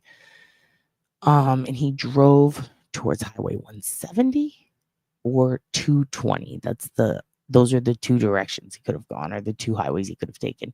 Now, there is a GoFundMe for the family set up. I posted it on my community wall, and it will be in the description under this episode. And I would like to show you guys the shirt that he is wearing. But first, let's show you him. So let me stop sharing that. And now I'm going to show you the guy. Okay. So this is a sketch of him. Now, a lot of people have said, is this Travis from the case with the 3 girls? No, it's not Travis Decker. They don't believe so. This guy has dirty blonde hair. As you can see, this is through like a screen-like filter. The guy has like dirty blonde, light brown hair. He is a small to medium build, according to witnesses. Now, they say medium in the news, but a lot of people have said he is kind of a smaller guy. This is what he looks like from behind, and this is the sketch from the witness's description, okay?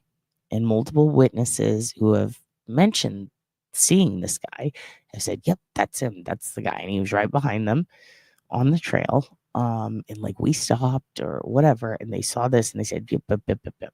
He's got a little bit of scraggle right here, light brown, dirty blonde hair, okay? Now, last night, a bunch of news places were putting out that this is a black backpack with blue on it. But as I looked closer after my live, I noticed, wait, that's not on the backpack. That's a hole right there.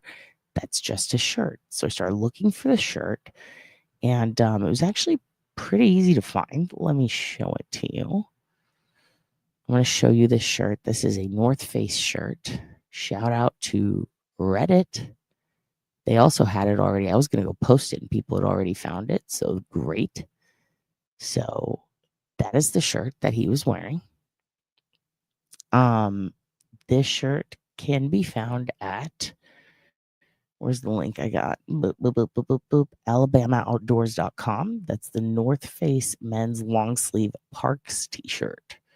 So he's wearing a long sleeve North Face Parks t-shirt. Chances are probably not going to still be wearing that shirt, unless maybe he's a drifter. Maybe, but chances are not really, especially since he committed a murder in it. But yeah, it's a North Face shirt. You can get it online pretty easily at AlabamaOutdoors.com. You could, REI. That's going to be a good place to get those shirts. But yeah, that's the exact shirt he's wearing. Just a heads up. Okay. So let's go back to here. And again, this is the guy. And this is all already on the community wall if you guys want to go see more. So now I'm going to play some clips for you, okay? And I am going to show you. Give me 1 second. Give me un momento, por favor. I'm going to play you some news clips about this so that you can see what we know from the past 18 hours, in addition to what I've already told you. So let's go ahead and listen to this, and then we will listen to the police scanner from that day. here we go. And thank you guys for being here. We'll be in the morning. We're talking about Devil's Den, Arkansas. And I'd also before we get into this, I'd like to thank Cece. Cece, if you're in the chat, if you're the person from the area who emailed me, thank you so much for emailing me. I don't want to read her whole email without permission, but she said that she lives about 2 hours away. And she's very, very terrified. She she lives in the area. Her kids, her family, kids, grown daughter likes to go hiking, works nearby. There's no signal there. This is very scary for her as a mom. As grown children of mine go to places like that with friends. And I know I cannot call or text. Or text. I just have to wait for them to check in where they have a signal. So I was thinking about that. What do you do if you are a hiker? And you do it enough in places where maybe you would fear for your safety. As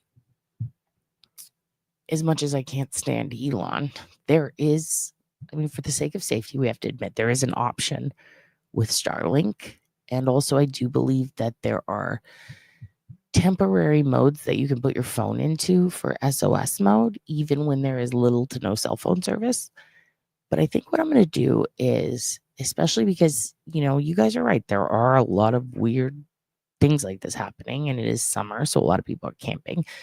I think I'm going to work on making a list, and maybe we'll do an episode where we go through some hiking and camping safety tech that you can get if you are somebody who, is worried about that kind of thing, protection while you're alone at night in the woods, all sorts of things that you can do to remain safe. Maybe GPS tracking, monitoring, the ability to access a satellite-based software program system or phone in places where there's little to no cell service, and how to use the SOS functions on your phone should they have them. I think that's a good idea. And I think that's what we're going to do. So hold me accountable to that, because I really want to do that. And I'm very interested in if any of you guys hike or camp a lot or go on trails, and you have any ideas or tips or suggestions for that episode or list, or anything that you personally have experienced that you think, people should know about. And everybody's going to say bear spray, but I'm talking about other shit. Like, is there anything tech wise, for example, that you use that works or you would vouch for? And beyond tech, is there any just good advice for general safety? We'll accept general safety too. But we all know about bear spray, but we'll include, if you want to include bear spray, you can, okay? But I do think that with summer, it's we're in the middle, we're peaking, it's hot.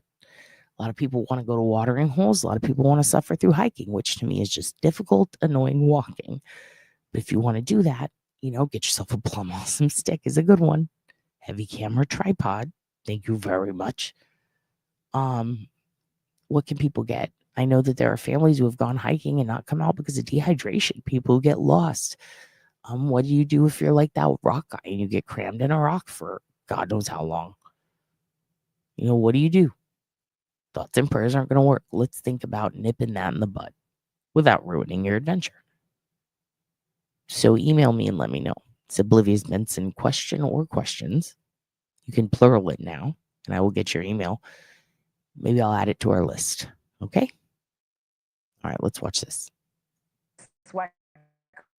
His former assistant FBI assistant director. Chris, thanks for coming on. I'm so sorry it's under these circumstances. This is day 3 of the manhunt. He left the park. The license plates were covered. How do you even go about finding that vehicle now? Yeah, you can assume that he's either ditched the license plate and or the car. And, there was no real-time chase. They were probably several hours behind him, because I think it took the children a good while to make their way back to the visitor center. So very, very long head challenging. And I think that's why you see the Arkansas State Police being so proactive and going out to the public with their description of the details are out there now. Those are the only details we're getting. We don't have much details about the actual crime scene, but clearly they are being very active out there and trying to get the help of the American public. Chris, given the remote location and how the suspect escaped, does this seem random or targeted to you? It seems, this is not the first time that something like this has happened in a state or a federal park, national park. But this one does seem random, and all of the others that we've seen in other parks were indeed random. But unfortunately, the remote nature of these types of parks make it perfect for predators like this person here, this murderer here, who can patrol at will and choose victims and go to action. It's a clinical way of describing it. But unfortunately, the national parks are places where killers like this can hunt. With your experience in the FBI, what stands out to you about this crime from a behavioral or investigative perspective? What stands out is that there were two children there, that, he chose victims with two children. And that seems so incredibly impulsive. If he was going through the park looking for victims, you would think he would choose a lone person or a couple without children who could either you have to deal with as witnesses or understand that they're going to get back somewhere and report the crimes. But I think he was more interested in getting out of there quickly and not wasting any time. He put tape over his license and the description of the car. We don't have the tag itself. All we have is a description of the car. So there's some calculating maneuvers here and some evidence of pre-planning. This is just so tragic. Local police are, like you mentioned, asking the public for help in finding any images, video, information about the suspect with limited surveillance because this being a state park. How do you narrow a suspect profile? Yeah, I mean, the calls for video is pretty random because it's so remote out there. You deal with this by tracing the routes that they think he left. There's only a certain couple of entrances and exits, and then track to where the first camera location is, because there are cameras everywhere, at gas stations, at businesses along the way. There are ring videos, there are cars, there's residences. You really got to get out there and do the gumshoe work and do the neighborhood investigations, trying to get some video to see if you can get a better description of the car and the killer. Chris, how critical is time when it comes to tracking down a murderer like this? Yeah, I mean, they always say the first 24 hours are critical. In this case, I mean, thankfully he didn't take the children with him. Yeah. That is one thing we don't have to deal with. As in law enforcement, they can sort of be deliberate in how they conduct the search. They don't have to panic, and they don't have to deal with a compressed time frame. So this person is going to get cited somewhere. They always do, and I think we're going to find that this is not the first time this has happened. This type of killing, it seems like they're not isolated instances. Thank you for watching. Subscribe below and download our News Nation app right now on your phone. Damn it. I was trying to catch the non-consensual Cuomo. I apologize. He's so loud. We're going to watch another one. This is another local news story, I believe, from their local news, Fox 13, talking about it. This is fairly recent. In Texas, it is 9:37 a.m. This beautiful Texas morning. It is the coldest July on record in many, many years, and we are loving it like McDonald's. Tasty and kindling. Yes, Noelle and Erica let us know that you can light Fritos on fire. So always keep a bag of Fritos.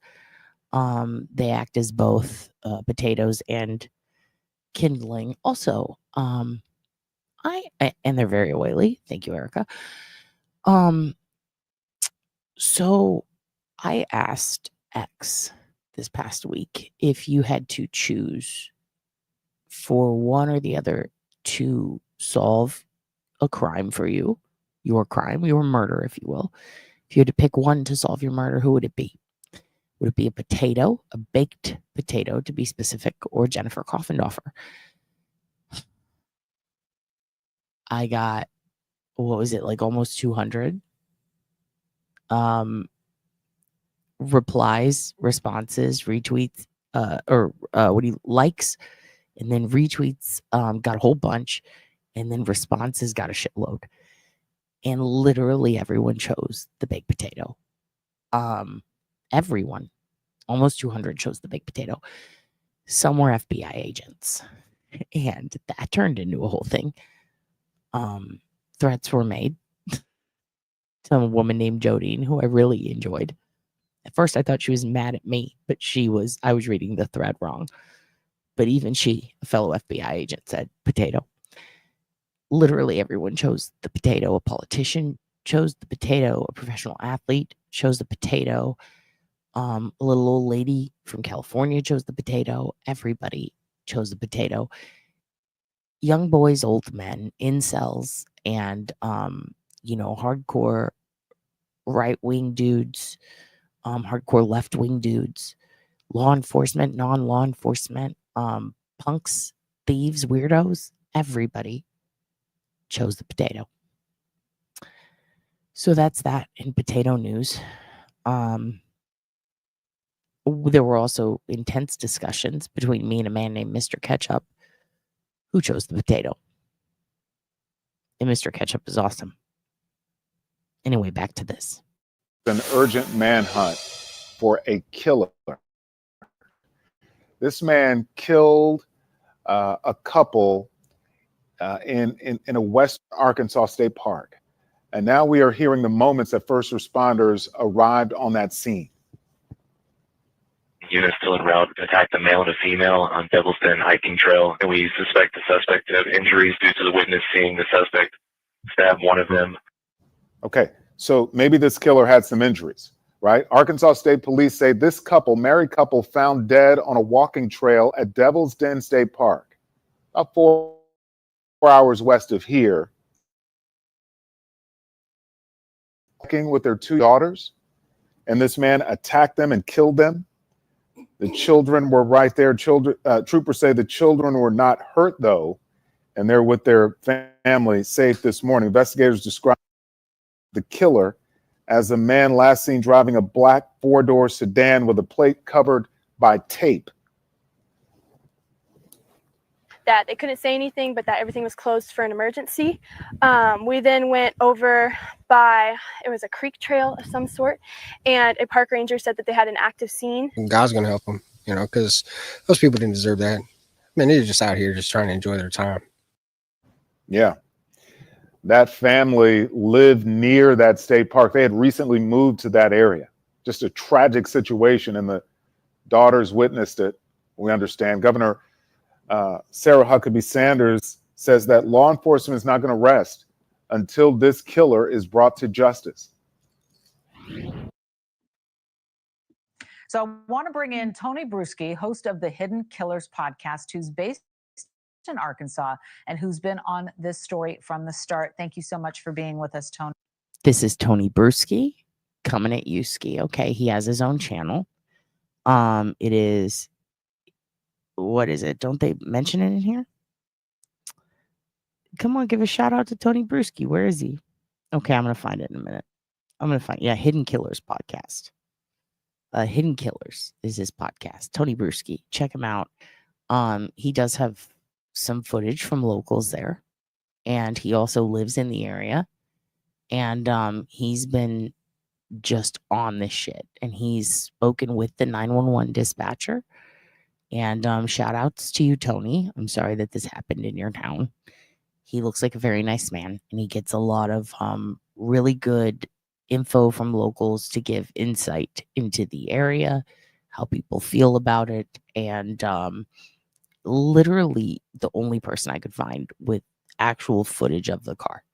So let's continue. The alleged a devastating story.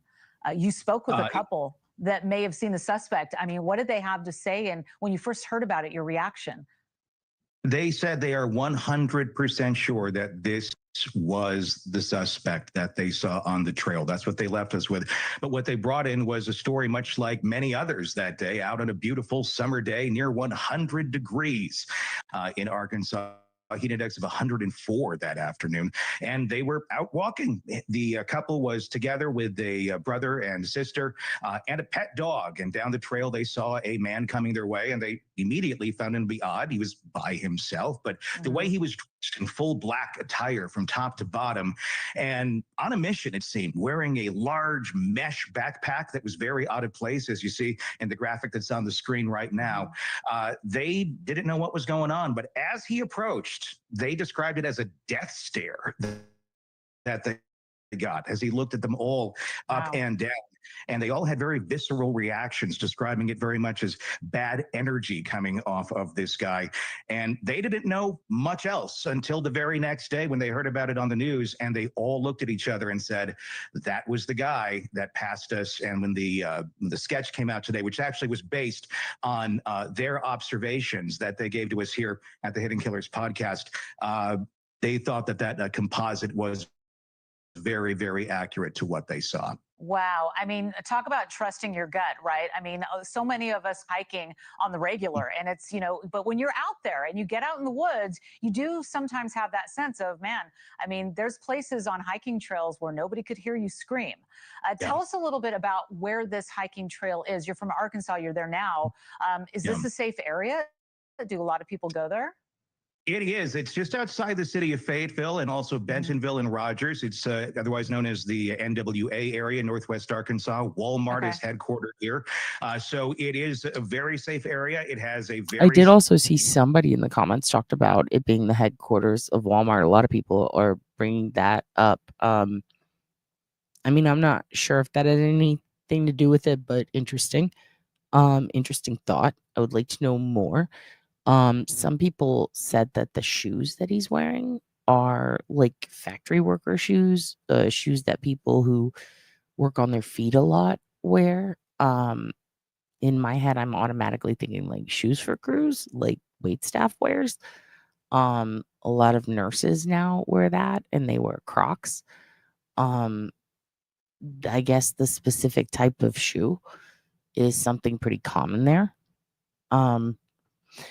Again, a lot of people were asking if it's Travis Decker. The people who saw him, some of the witnesses that were on Facebook, people showed them pictures of JLR's been putting out this one guy who's like a sex offender in the area, because that's what JLR does. He picks whoever the closest sex offender is, and he goes, was it this person? And then doxes the shit out of them. Now, whether they deserve it or not, I think sex offenders are fucked, so fuck them. But at the same time, super irresponsible, because it takes away, in my opinion, from who probably actually did it.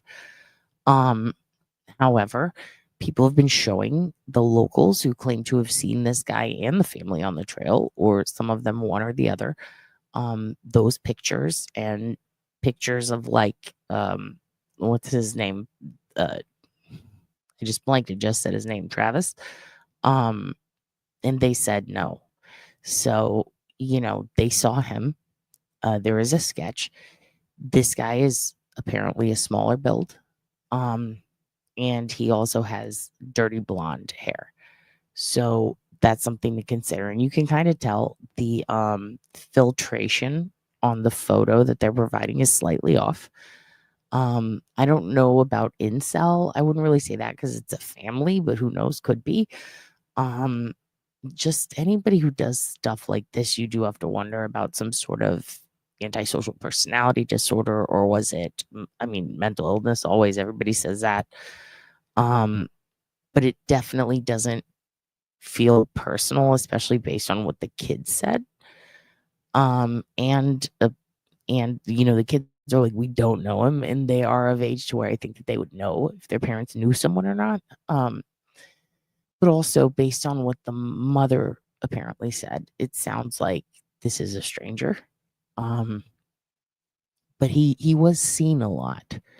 So I guess that would be considered like a juvenile crime, but not in the sense that he's young, but maybe he's young at doing this type of thing. A lot of people have said he's definitely done this before. We saw a guy earlier who said that yesterday. But I don't know. I don't think so personally because of how much he fucked up. You know, 2 people got away, kids, thank God.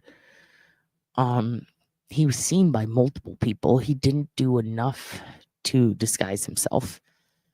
But he did tape over his license plate, so it shows that he put forth a little effort. I looked into the ex's lives a bit, and they have been a couple for a long time, like over a decade. No issues with that, and the family even said no. And also, they were totally new to town. And like again, the kids didn't recognize them. So if I feel like they would have known. But yeah, just very, very strange. Very strange. What if he was hiking to get rid of evidence of another crime and they witnessed him? That was something a few people have brought up because there are 3 people who were wanted in a killing in the area who are on the loose, and the younger, fatter one kind of from behind could fit this description, but then you look at him and absolutely looks nothing like this guy. Also, the witnesses, the lady I'll show you in a minute, she says that this guy looked like he was in his 20s, maybe early 30s, but she's like, he definitely looked younger than me, and I'm 31. So that's another reason I think this could be a situation where it was like a one-off. No, especially because you wouldn't use a knife and you wouldn't let witnesses go. And also this was kind of like, it's not something that the family told everyone about. They have very little social media. There's just no reason to believe that thus far. Maybe we'll be presented with new evidence, but I digress. Stable and good economy and very low crime. It's not what you think of when you think of Arkansas, I guess, a stereotypical version. Okay. It's more of a Colorado type hiking area. Outdoors is what they do here. We have one of the largest biking trail paths in the country. I think it actually might be the largest interconnecting all of these cities, and people use these things every single day without incident. It sounds like whoever the suspect is knew the area well. And I understand that you have obtained some security footage of what may be the suspect's car. We want to show that to our viewers because, of course, any clue can help. Tell us about what we're watching on our screen right now. This is some footage. Security footage of what may be the suspect's car. We want to show that to our viewers because, of course, any clue can help. Tell us about what we're watching on our screen right now. This is some footage that we obtained here. This is a security camera off of a... Okay. Pause it right there for a second. Now, it is tough to see. Let me see if I can get it any better quality. Because I want to make sure it's in. Yeah, it is. Okay. So this is the car. You can see how some people would think it was a sedan. Some people would say sedan sporty, and some people would just go, it looks like a Mazda sports car.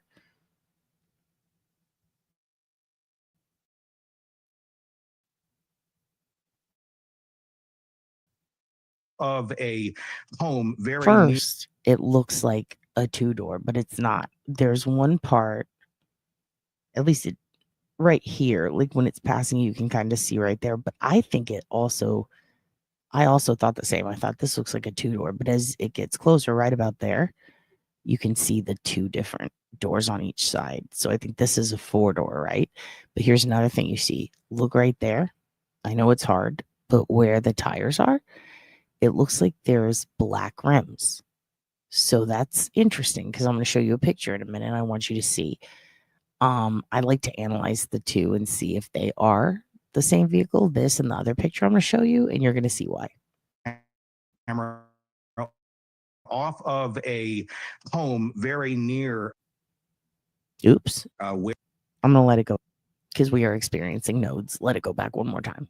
A home very near where the park entrance is. This is the vehicle heading north on Highway 170, about 2 miles north of the Yellow Rock exit. It was Okay, so north on 170, 2 miles north of the Yellow Rock exit. North on 170, 2 miles north. Let's hear that again, because I want to look at that on the map. 170, about 2 miles north of the Yellow Rock exit. It was described, and this is the words of the man who shot it, and he's also what you would call a car guy. So he got into it with me. We got about a 10-minute conversation on our podcast.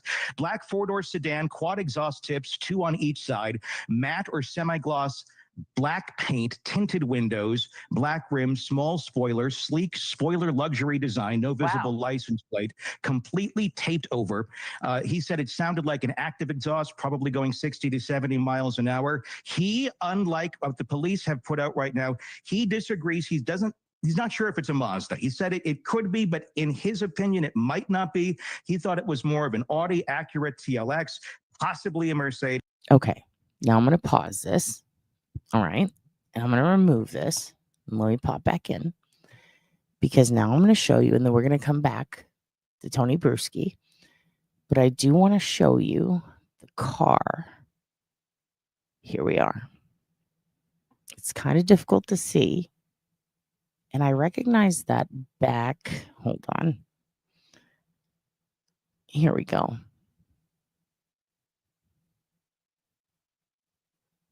No. Hold on. I have to, it says that it stopped sharing audio. So I have to bring it back up. There we go. All right. Let's see if I can make this nice and big. So this is the car. Oops. This is the car that people in the area were posting, saying that this was leaving the area. Now, as you can see, there is some sort of tape or paper over the license plate. It's got the black rims. It has a similar body. Okay. What do you guys think between this and this? Let me share this tab instead. Between this car, let me make it real big, see if I can. All right. And again, I have not really analyzed this to the fullest extent. And then this. Oh, let me stop sharing and then reshare. I want to show it one more time. And again, this is in the area. Okay. Afterwards, and somebody on Facebook who's from the area said this is the car from a dash cam. It is a, let me make it even bigger so that we can really get a look at that close. See how it's like a white paper with tape over it, and it's covering the license plate. Okay.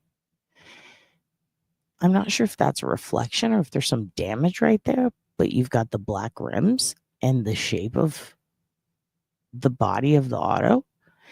It looks like, it's kind of hard to, I hesitate to even speculate, but it's blurry as hell. But in the mirror, it does kind of look like somebody is holding a phone up in front of their face in the reflection. Yeah, there is tape over this, and it's black or dark gray on the bottom and top of the white paper. It's very hard to see. But this vehicle was spotted shortly after with the plate taped over with a piece of crumpled up white paper and the tape on the top and the bottom going horizontally. It's got the black rims. It's got the shape. This is very interesting to me. I'm going to try to get a better picture of it and see if I can enhance it. I recognize that vehicle logo. I just need to look it up because I can't remember what it is right now. It's not Jaguar, is it? No. It's like, I have to look it up. I don't know that anybody pulled it over, and I don't know whose car that is. The person who posted it stated it was from a friend's dash cam in the area. A bunch of people have shared it, and they are from the area and said, like, oh yeah, I saw that. Now I would love to show you that, but it's in a private group. It has people's personal names, and I don't want to be a dick, and I don't want to get kicked out. So, the logo, it's like, it almost looks like an Italian greyhound jumping downward, and I can't remember what that is. I don't think the boot in the first picture sticks out as much as in this one. It does have the spoiler on the rear that he describes. Let's share this tab instead. See, part of, oops, it says not sharing the audio. Okay, let me stop sharing and then reshare. See, part of me thinks that the other one looks a little more older modeled. I know it's not, but it looks older modeled. Like it's almost sleeker in design. But I mean, my God. How do you have a taped over plate within like a couple of miles of the crime scene and the exact description of the car? Very interested. Okay, I'm going to go back a little so that we can start when he starts talking about the vehicle and the guy, in case anybody wants to write down specifics of what this car nut says. He's got a buddy who's a car nerd, knows a lot about cars. Very interested in this part. All right, let's go. To our viewers, because of course any clue can help. Tell us about what we're watching on our screen right now. This is some footage that we obtained here. This is a security camera off of a home very near where the park entrance is. This is the vehicle heading north on Highway 170, about 2 miles north of the Yellow Rock exit. It was described, and this is the words of the man who shot it, and he's also what you would call a car guy. So he got into it with me. We got about a 10-minute conversation on our podcast. Black four-door sedan, quad exhaust tips, 2 on each side, matte or semi-gloss black paint, tinted windows, black rims, small spoiler, sleek spoiler luxury design, no visible license plate, completely taped over. He said it sounded like an active exhaust, probably going 60 to 70 miles an hour. He, unlike what the police have put out right now, he disagrees. He's not sure if it's a Mazda. He said it could be, but in his opinion, it might not be. He thought it was more of an Audi Acura TLX, possibly a Mercedes. We've seen a lot of other chatter on that now that we've released that video as well. Lots of people chiming in and giving their thoughts on that, and several even using AI to try and get identification. Thank you for watching. Subscribe below and download our News Nation. Our guy, so he got into it with me. We got about a 10. To our viewers, because of course any clue can help. Tell us about what we're watching on our screen right now. This is some footage that we obtained here. This is a security camera off of a home very near where the park entrance is. This is the vehicle heading north on Highway 170, about 2 miles north of the Yellow Rock exit. It was described, and this is the words of the man who shot it, and he's also what you would call a car guy. So he got into it with me. We got about a 10-minute conversation on our podcast. Black four-door sedan, quad exhaust tips, 2 on each side, matte or semi-gloss black paint, tinted windows, black rims, small spoiler, sleek spoiler luxury design, no visible license plate, completely taped over. See the part where he says luxury design, and then I look at the Jaguar leaping. I wonder if that's a Jag, but then the body type does not make sense to me for a Jag. And also it looks like there's a circle around the logo, and it can't be a Daewoo. My buddy used to have a Daewoo. There's no way. Part of me also wondered if maybe the blurriness is making it hard to see. Maybe it's a Toyota logo. I wish it wasn't so blurry. I'm good at older cars. I'm really not that good at newer cars. But interested in what you guys think. Let's keep going. He said also, good morning, Darlene. Nice to see you. I see a lot of you guys think Ford Fusion. Okay. Okay, we'll check them out. We'll check them out. You think Ford? Agreed. The logo can look deceptively like something else because of the words. It Acura. sounded like an Ooh, active. Acura, maybe. I'm going to pull some here in a minute and see what we can find. Exhaust probably going 60 to 70 miles an hour. He unlike the police, he disagrees. He's not sure if it's a Mazda. He said it could be, but in his opinion, it might not be. He thought it was more of an Audi Acura TLX, possibly a Mercedes. We've seen a lot of other chatter on that now that we've released that video as well. Lots of people chiming in and giving their thoughts on that, and several even. Okay, so let's do this. Let's go back here and look at that. Damn. Let me do share this tab instead. Okay. So let's take a look at this. Let's take a look at this car. All right. I'm going to try something very bold. And I'm actually going to take a picture and see if I can run it through something in my phone, maybe like an AI thing. So it is a more oval logo. I don't think it's infinity. Let me see.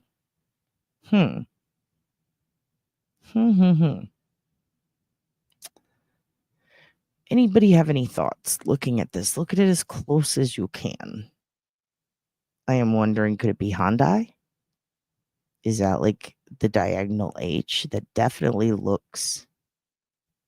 It looks like it could be Hyundai.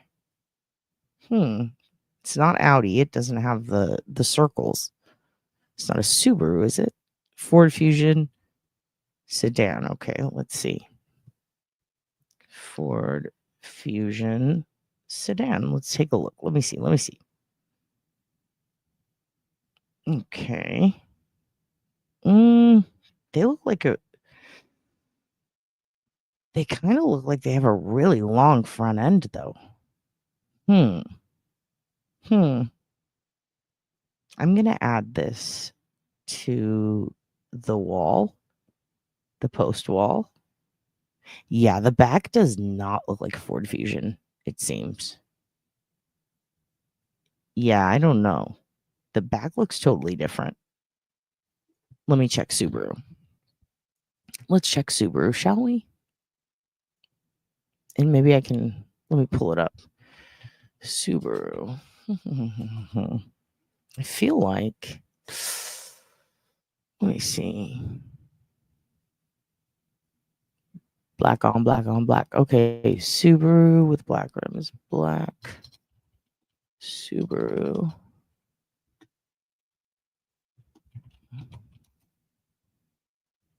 Is it factory? Is it OEM rims? Let me see.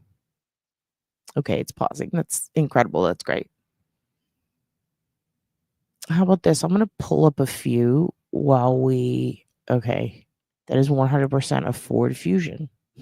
Has to be 2014. Okay, let me pull that up. 2014 Ford Fusion.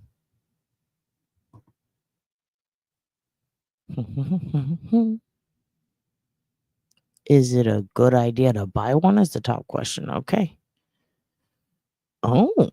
Oh, I see what you mean now.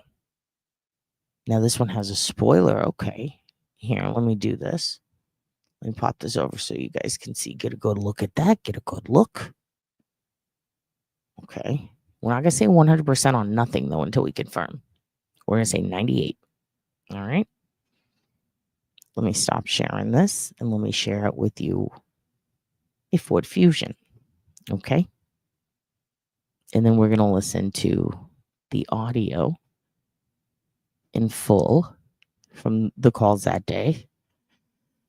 Okay. So let's take this over here. And just for shits and gigglies, let's put black Ford Fusion, black rims.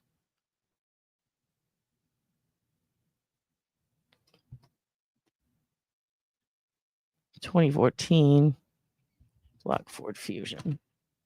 Boom. Okay. Okay, it does look longer from the side. Okay. Let's take a look at this. Oh. Okay, we need to find one with a rear end spoiler. It says it's a modded Fusion, same taillights. Let's take a look at this. Let me see. Yeah, could be. Oh. Oh, here we go. I think this looks more like it, don't you? Okay.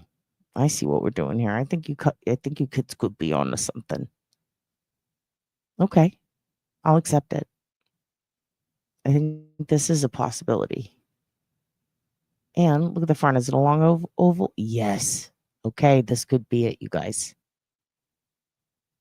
Okay. We're all agreeing Ford Fusion. Excellent.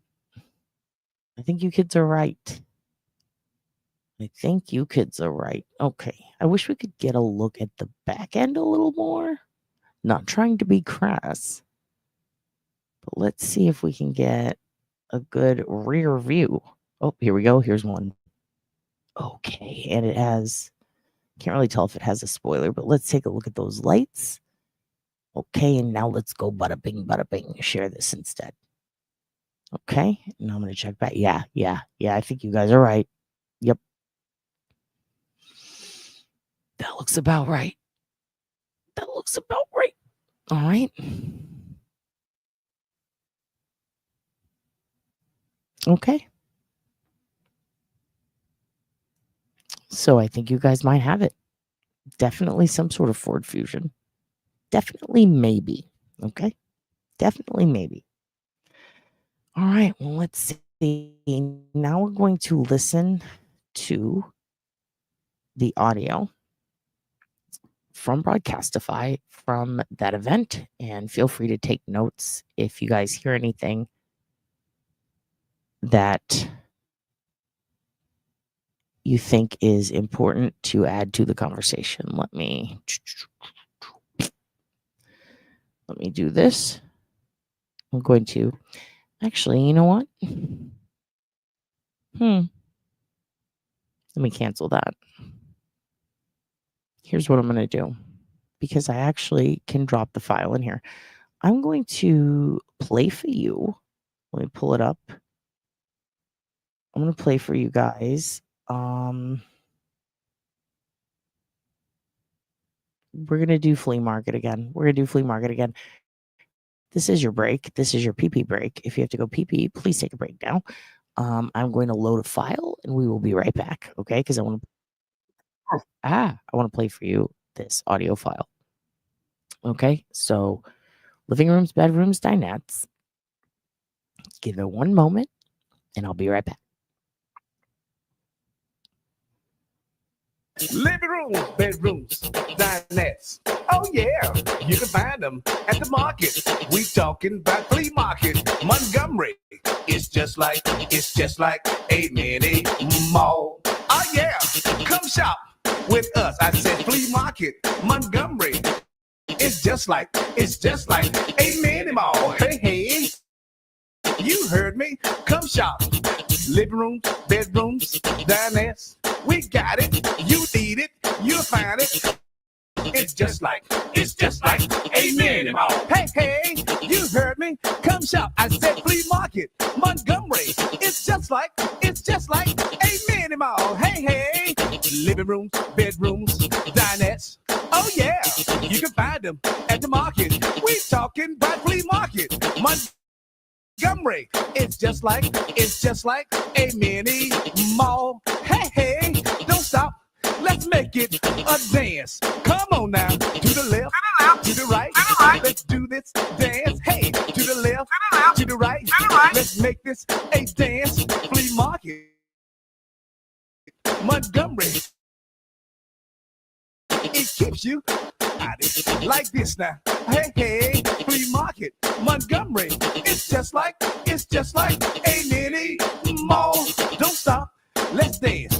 Flea market, Montgomery. It's just like a mini mall. Let's bring it on down now. Oh yeah, I know you're gonna like this. Come on now. It's just like, you know what I'm saying? It's just like, you know what I mean? It's just like, you know it. So why don't you just come on and say it? It's just like, hey.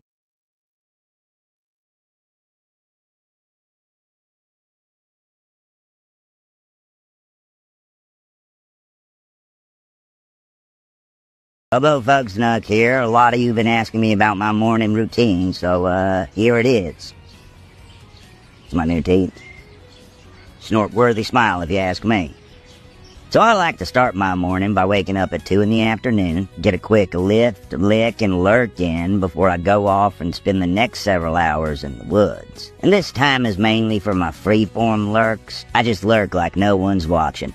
Then I head into town to do some casual creeping. I mean, I'm freaking everyone out because I'm getting in my squirms.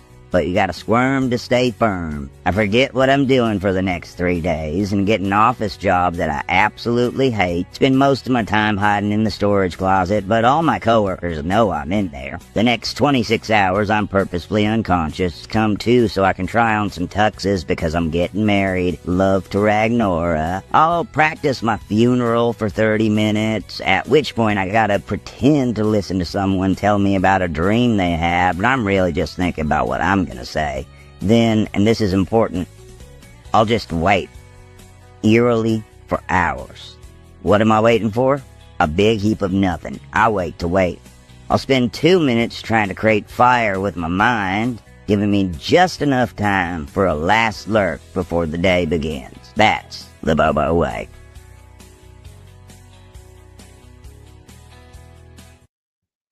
Subscribe to NeuralViz on YouTube for more information on how you can live the Bobo way. And you're welcome, Amy Boyd. Hello, how's the 210 today? Cryptic T loved it. Everybody loved it. Bayou Babe is saying skulls, skulls, skulls. Your boyfriend knew Sammy is the man who bulges his eyes out. Well, good. Well, good. Waiting is doing nothing with purpose. You got to squirm to stay firm. Don't forget. Don't forget. Okay, so this is the suspect in the Devil's Den attacks. I am now going to play for you the 911 audio, or not the 911 audio. This is the audio, the scanner audio for the Northwest Arkansas State and Local Police.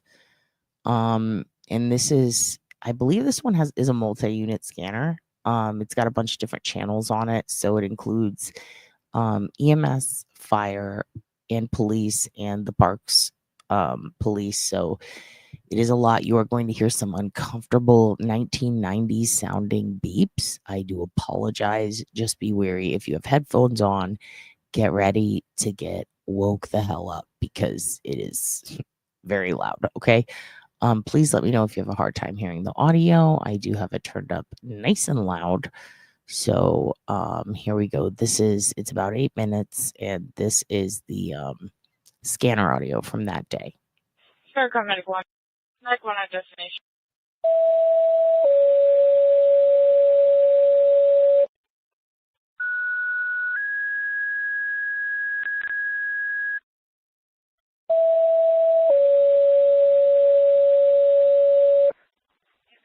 Medic 4, circular first responders, stage for police, assault, possible stabbing, Devil's Den State Park, operations, Ops 44, time out 1358. Firecom, Medic 9 is clear from Station 1. What do you advise? Medic 9, stay by. Firecom, did you call from Medic 4? That's affirmative. Can you sign in? Falcons come in, Firecom. You show up as back in service. Falcons in service. Medic 4's en route. Medic 4 responding. Operations are on Ops 44. Medic 4 on Ops 44. They're right stage.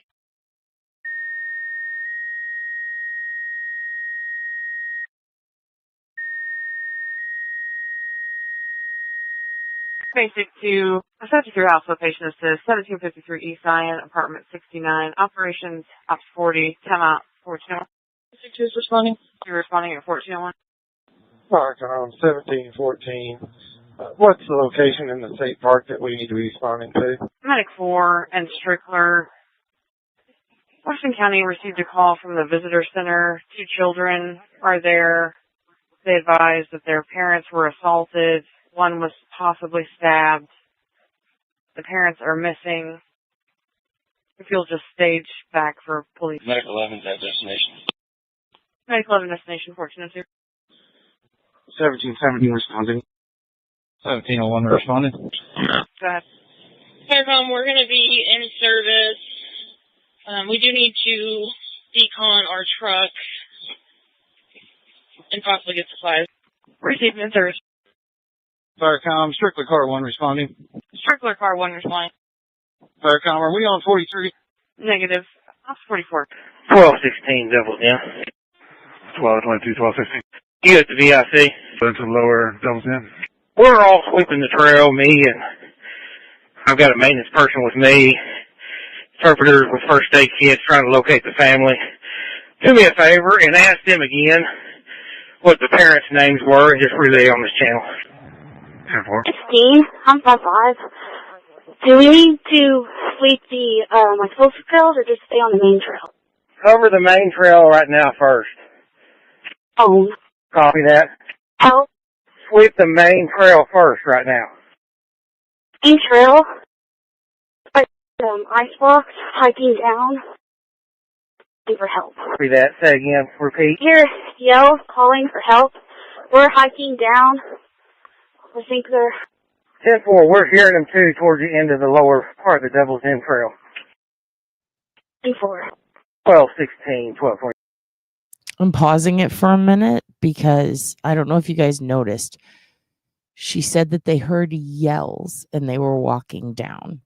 Reports from both the family and media sources, the news, and according to some of the first responders who have spoken about it, with Tony Bruschi and on Facebook, the first responders were heading down, which is why they said the lower part of the trail. I guess it's where the land descends, because you are hiking up for a good minute. We are going to do a quick walkthrough on the map to see some of it. We're not going to do the entire trail because it would take forever. But I will say this. They were going down. They could hear the couple yelling or the woman yelling. And then by the time they got there, they were passed away. So my heart really goes out to those first responders and the people trying to find them. Survivor's guilt is fucking real. And even though they weren't there for the attack, the idea of like a couple of more seconds, a couple of more minutes, it's, I just hope that they don't let that overtake them and feel guilt or anything for that, because they did the best they could. This is a very complicated trail. And just in case anybody decides to get a little shitty about it and be rude as fuck and say some shit like that, I'll show you how complicated it is. And you'll understand why this was a difficult task for them to both get to the couple, but also for those poor little girls to escape. It really is a very rough terrain. We'll continue. Sorry about that. I just wanted to point that out. 1216, 1222. 10-4. 1216, 1222. 16, Devil's In. Devil's In 2, Washington County. Medic 1 in service. Medic 1 in service, 1413. Last unit on NWRMA for repeat your traffic. 862 is on scene. 862 on scene, 1440. 1216 to Devil's In 2 to Washington County SO. No, see, this is a shared channel. You're trying to reach the Washington County Sheriff's Officer, Benton County. Washington County. Copy. I'll let them know how to switch. 1216 to either interpreter. Hey, Jeremy. Trying to relay to the office. So we found the victims down here. They're on the lower Devil's In Trail. Just a couple minutes. I think I see you right there. I've got two bodies down here. 1216 to 1222. Well, I think I've notified Washington County this, but Medic 4 State.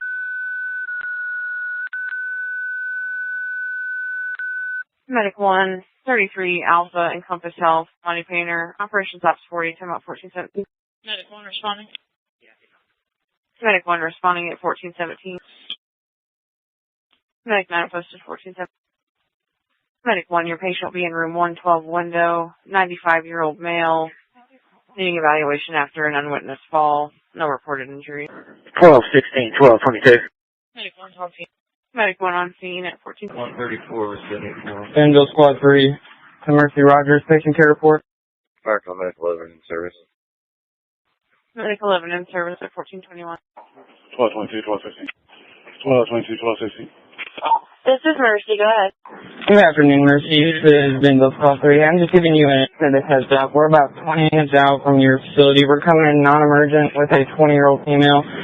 She was swimming in swimming holes here in Bentonville on a rope swing. Took about a 15-foot fall onto some very jagged, exposed rock. Has 2 4-inch long, about 3-inch deep gashes on her right thigh. Bleeding was controlled on arrival. I'm going to go ahead and say she's probably about a trauma level 1. Just wanted to give you a heads up prior to arrival. She's a GCS GCS of 15, GCS of 15, ANO 4. Current vitals are pulse rate of 103, 100% of 34 over 71. I'll try and send a Pulsera. Do you have any questions prior to my arrival? Witnessed another female who was with the children and asked the witnesses to take the children back to the VIC and then went back to help the friend. I think she's down here with me right now, and the friend is here too. They're down here at the scene. If you will go ahead and confirm with Troop L that they are sending me down here. 10-4. And also, I've got both interpreters at each end of the trail blocking traffic from visitors. If you can bring some flagging tape and stuff when you get out here. Box 7 to Station 7, 862. Respond to the Avoca 1 stop at 124 North Highway 62, 124 North Highway 62 for an MVC. Respond on Ops 5, time of tone 1423.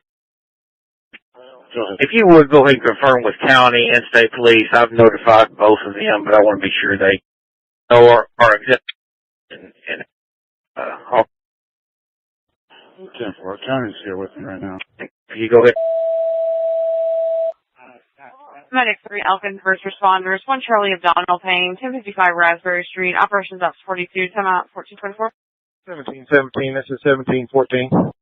1714, can you repeat your last traffic?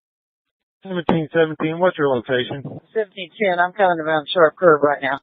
Copy. 1425. 41 responding Raspberry. 41 responding at 1425. Medic 6, ladder 6, 4900, Jennifer Harris. 4900, Jennifer Harris. Cross of Dead End and South 48th Street. Map page 6040. Refer to MDC for incident type. Vomiting. Medic 5, engine 5, allergic reaction, 794 Chateau Avenue, 794 Chateau Avenue, cross of Kennesaw Street and Powell Street, map page 5110. 1510 on scene to visitor center. Medic 4 on scene, visitor center. Proceed. Parker's ladder 1 Syncom. What channel will be operating on? 5. We'll be operating on Ops 5. Medic 3 on scene, 1428. Starcom Medic 1. Medic 1 at destination.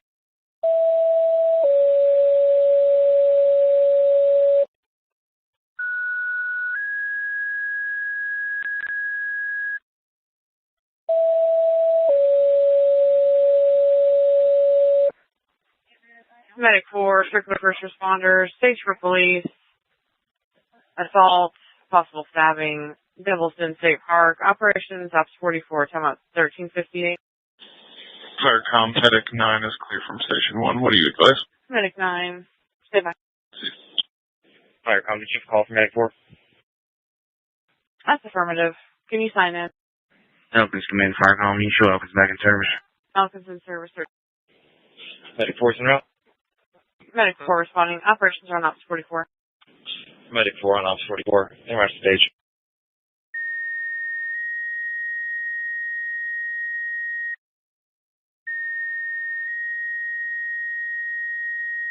Basic to a 73 Alpha patient assist, 1753 East Zion, apartment 69, operations, ops 40, timeout 1401. Basic 2 is responding. You're responding at 1401. Park on 1714. What's the location in the state park that we need to be responding to? Medic 4 and Strickler. Washington County received a call from the visitor center. 2 children are there. They advised that their parents were assaulted. One was possibly stabbed. The parents are missing. If you'll just stage back for police. Medic 11's at destination. Medic 11 destination 1402. 1717 responding. 1701 responding. Go ahead. Faircom, we're going to be in service. We do need to decon our truck. Okay. So we already heard that part. So that was the audio played all the way through, and then a little extra. Now what I would like to do is I'm going to show you a couple of more things that I found, including a statement from one of the witnesses. Now, here is a transcript of the audio from River Valley Police. And I'm going to read this to you. And this is nearby here. Let me remove this. I'm now going to share this tab instead. Let's hope it doesn't. Okay. Lost connection to my screen audio, it said. All right, let me pull this up for you.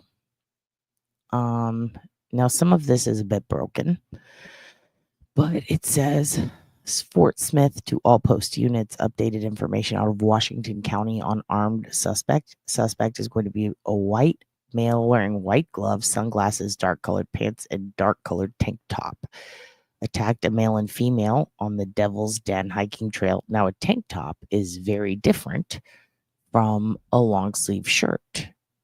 They don't really explain this. I would imagine if he was covered in blood, he might have taken his long sleeve shirt off and then exited the park in a tank top to look a little different. That is my guess as to why this is being reported through this transcript differently. Again, this is the transcript where they are reporting him exiting in the car.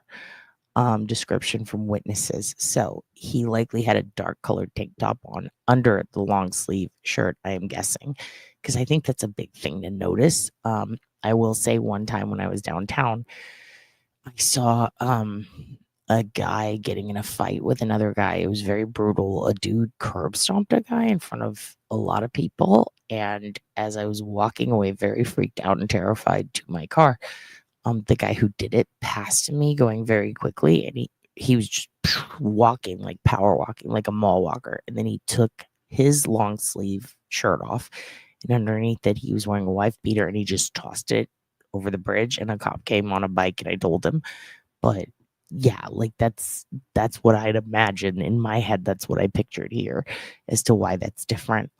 Nancy Grace reported on this and acted very offended that there were two different descriptions, but I think it's pretty obvious why. This is him exiting, okay?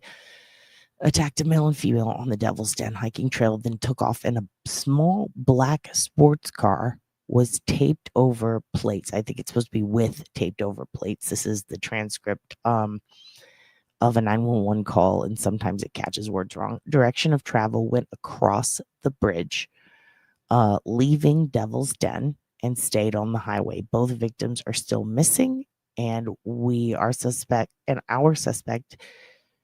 to have injuries due to the witness seeing the suspects stabbed one of them.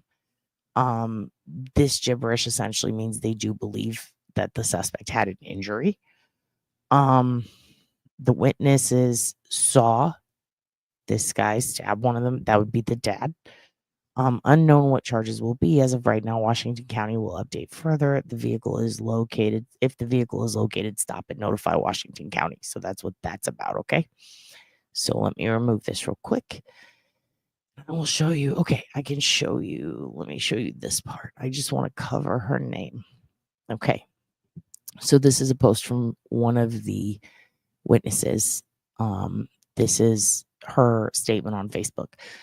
Fun weekend at Devil's Den State Park that unfortunately ended in 2 people losing their lives on the trail we were on at the time of the murders. I truly believe R and some hikers saved us from walking onto the scene and our kids seeing things no one should have to see.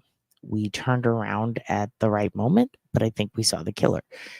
This guy was the only guy we passed that was alone, wearing long sleeves, fingerless gloves, and all black, and had something covering his head, light brown, sandy blonde, medium hair, medium build, passed us on our way back, walking towards the caves. I looked at him to say, excuse me, because we were trying to get our 5 kids up the steep rock wall, and he didn't make eye contact with me. When I passed him, I thought he looked out of place. And what he was wearing didn't match what a hiker would wear because it was so hot up there. We have an autistic son, so when I passed him, I thought maybe he wasn't a people person and just kept going. We believe we passed the family that was murdered before we turned around. It was a dad, tall, with a cooling thing over his mouth, 2 daughters wearing hats, and a mom helping the younger daughter down the steep rock wall. The dad waited for the mom at the bottom and daughter at the bottom beside me. As we waited for them to pass, I told the dad we were waiting for them so we wouldn't be in the way, and he laughed and said, "No, you guys are fine. Enjoy the rest of your hike." And they went on their way. We were actually happy to see them because we had younger kids on the hike, and they had kids around our kids' ages as well. The guy in black was not far behind them then. I didn't want to say that we saw them and it not be them, but I just spoke to Ray, and she convinced me it was the family too. Everyone else we ran into up there was super friendly and smiling. This guy wasn't. I don't know if he was the killer or not, but he definitely matches the description and the time frame. Okay? So there's that. Now this part, I'm going to read you. It has her name in it, so I'm not going to show it to you. But she had a comment on her page. Someone says, "Oh my goodness, I'm so glad y'all are safe and we're spared from that." And her response is, "Me too, girl." R had a bad feeling as we were going up higher on the mountain that one of the kids was going to get hurt and fall off the cliff or something. And then we had hikers we spoke to that told us ahead of the trail was washed out. So we wound up turning around. I truly believe that was a higher power intervening. We have 5 of our 7 kids between us. So I'm glad we did. But by the time we got down to the end of the trail, there were only 2 officers there. And then an hour and 45 minutes later, when we passed the trail, there were cops everywhere. This person agrees with her. Someone was watching over her. This is one that is interesting. I've been trying to find this through the scanner audio. If any of you guys can find this, it seems like, I mean, again, this is rumor, but this is someone who is obviously local and knows this woman, and it is interesting. And I would like to see or hear some scanner audio of this. So if you guys want to go on a deep dive on Broadcastify and help me, I don't know the time frame. I'm not going to bother this woman, but it says, "I hope what my grandpa heard on the scanner was true yesterday." This was posted a day ago, so it would have been Sunday or Monday. He heard they stopped someone around Alma area, matching the description of the car and covered license plate. There's a video on Facebook somewhere too. I hope he's caught. The poor kids deserve some justice. The woman responds, the witness, "I know I'm not 100% sure on the family, but they had 2 daughters our age, with kids our age, and they were on the trail before the sketchy guy. It's just crazy to think what would have happened if we would have continued." I'm so glad she's okay. Here's a great question from a woman on that thread. "Any guess on how old was he?" So glad you're safe. The witness says, "I would say early to mid 20s for sure. Maybe early 30s. When I saw him, I thought he was younger than me, and I'm 31. Now, here's another thing. She posted a picture, the one of him turned around in the woods that we saw with the long sleeve shirt on. She posted that and said this, and she said, "This is the guy we saw on the trail." Like she posts the picture that everyone's sharing, not the sketch, the picture. And says, "Yes, absolutely. That's the guy." So that's very important. Maybe she's the one who provided it. We don't know that. We don't know that. Okay. Let me see if there's anything else here.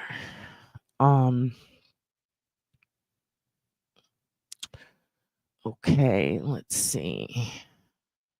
I'm not going to show you the one that people are speculating on. Okay, so the picture of the guy with his back to the camera that we were just talking about, there is another post where a woman says, "Was this the guy you saw?" ? And she responds, "Yes, this is the way the guy I saw was dressed." So there's that.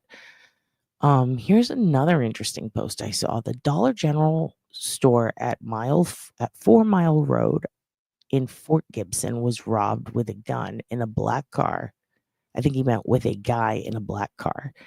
And they said the car had a Texas tag. This is the Texas tag rumor. From what I saw on Facebook, it was about 2 hours after the Devil Den State Park tragedy. I hope they caught this demon. I don't know if that has anything to do with it, but very interesting. Okay. Then there is I don't think that one lines up with time, so I'm going to hold off on that one.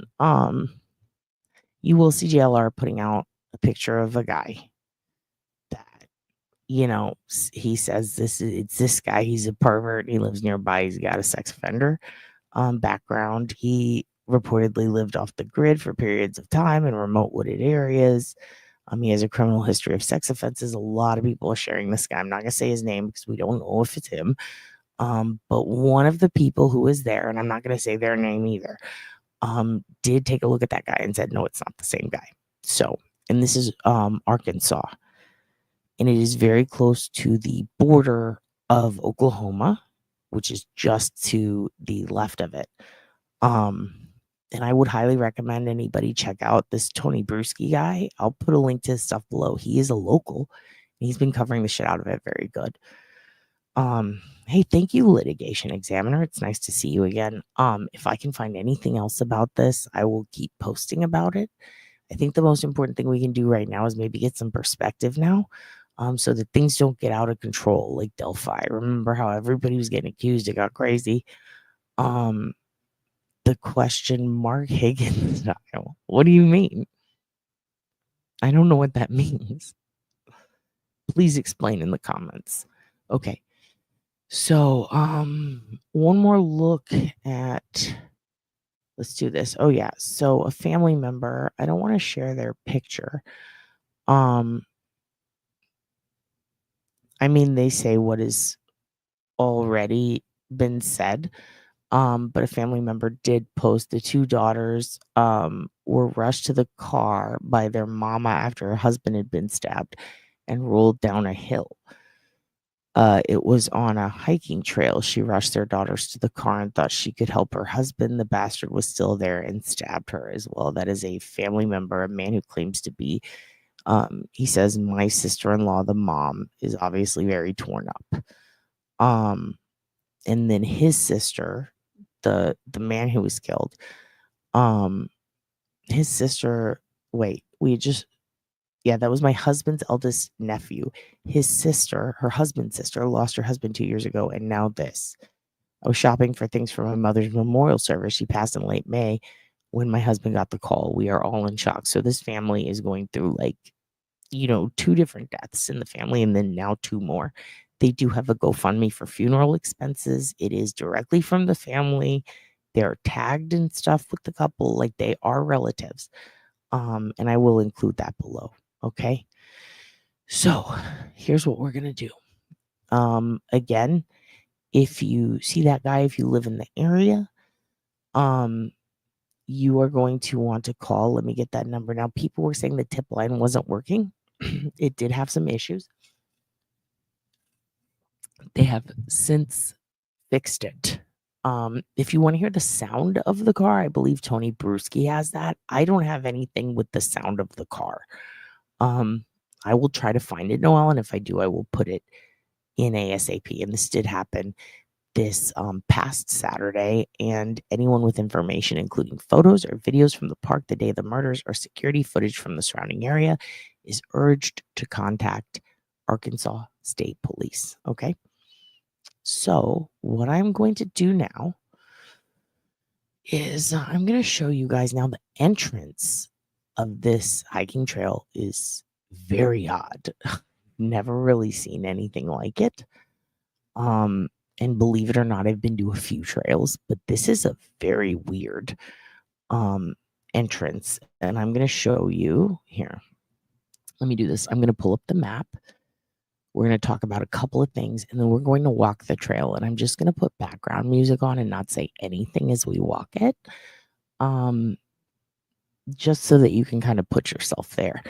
And we are going to skip ahead a little bit on different parts of the trail, but I want you to see how, again, this is a very complicated trail to walk. I think it reminds me of Hawaii a lot in the sense that there's a lot of ups and downs. There's waterfalls. I had no idea they had anything like this in Arkansas. And it's just pretty shocking. Like the vicinity, it's not what I'd expect. Now, the Devil's Den trailhead is where they were found. So let's go ahead and go. Here we go.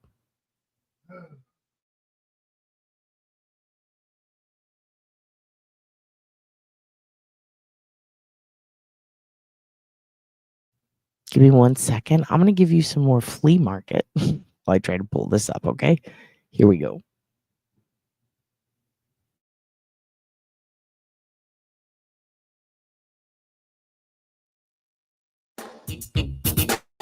Living rooms, bedrooms, dinettes. Oh yeah, you can find them at the market. We talking about flea market. Montgomery, it's just like a mini mall. Oh yeah, come shop with us. I said flea market. Montgomery, it's just like a mini mall. Hey, you heard me. Come shop.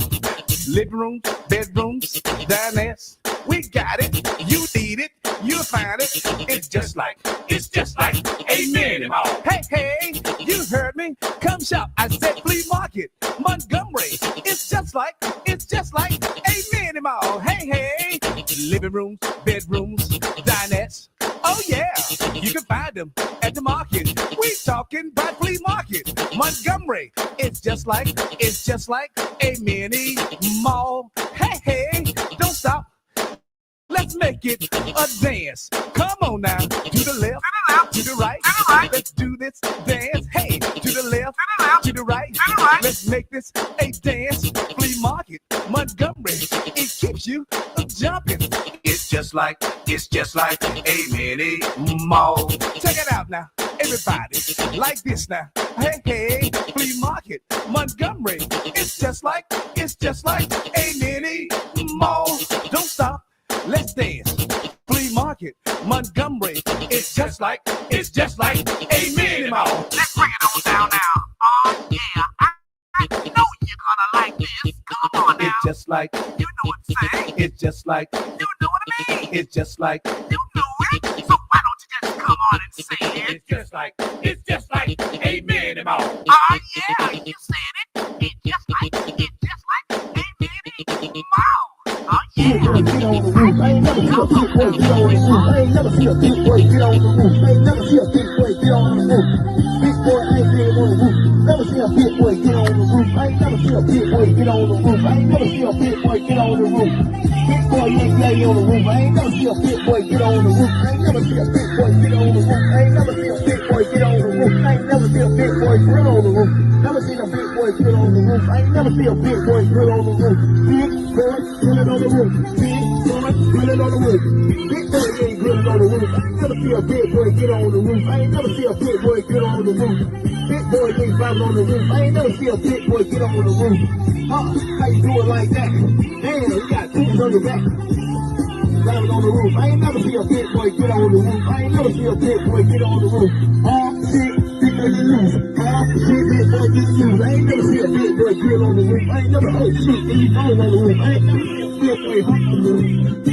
How you do it like that? Shit, you just like a back. Shit, pick up your back.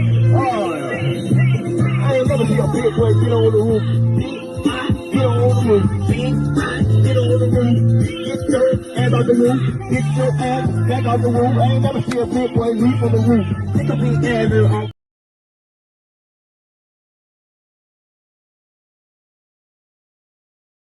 Hello, folks, Nuck here. A lot of you have been asking me about my morning routine, so, here it is. It's my new teeth. Snort-worthy smile, if you ask me.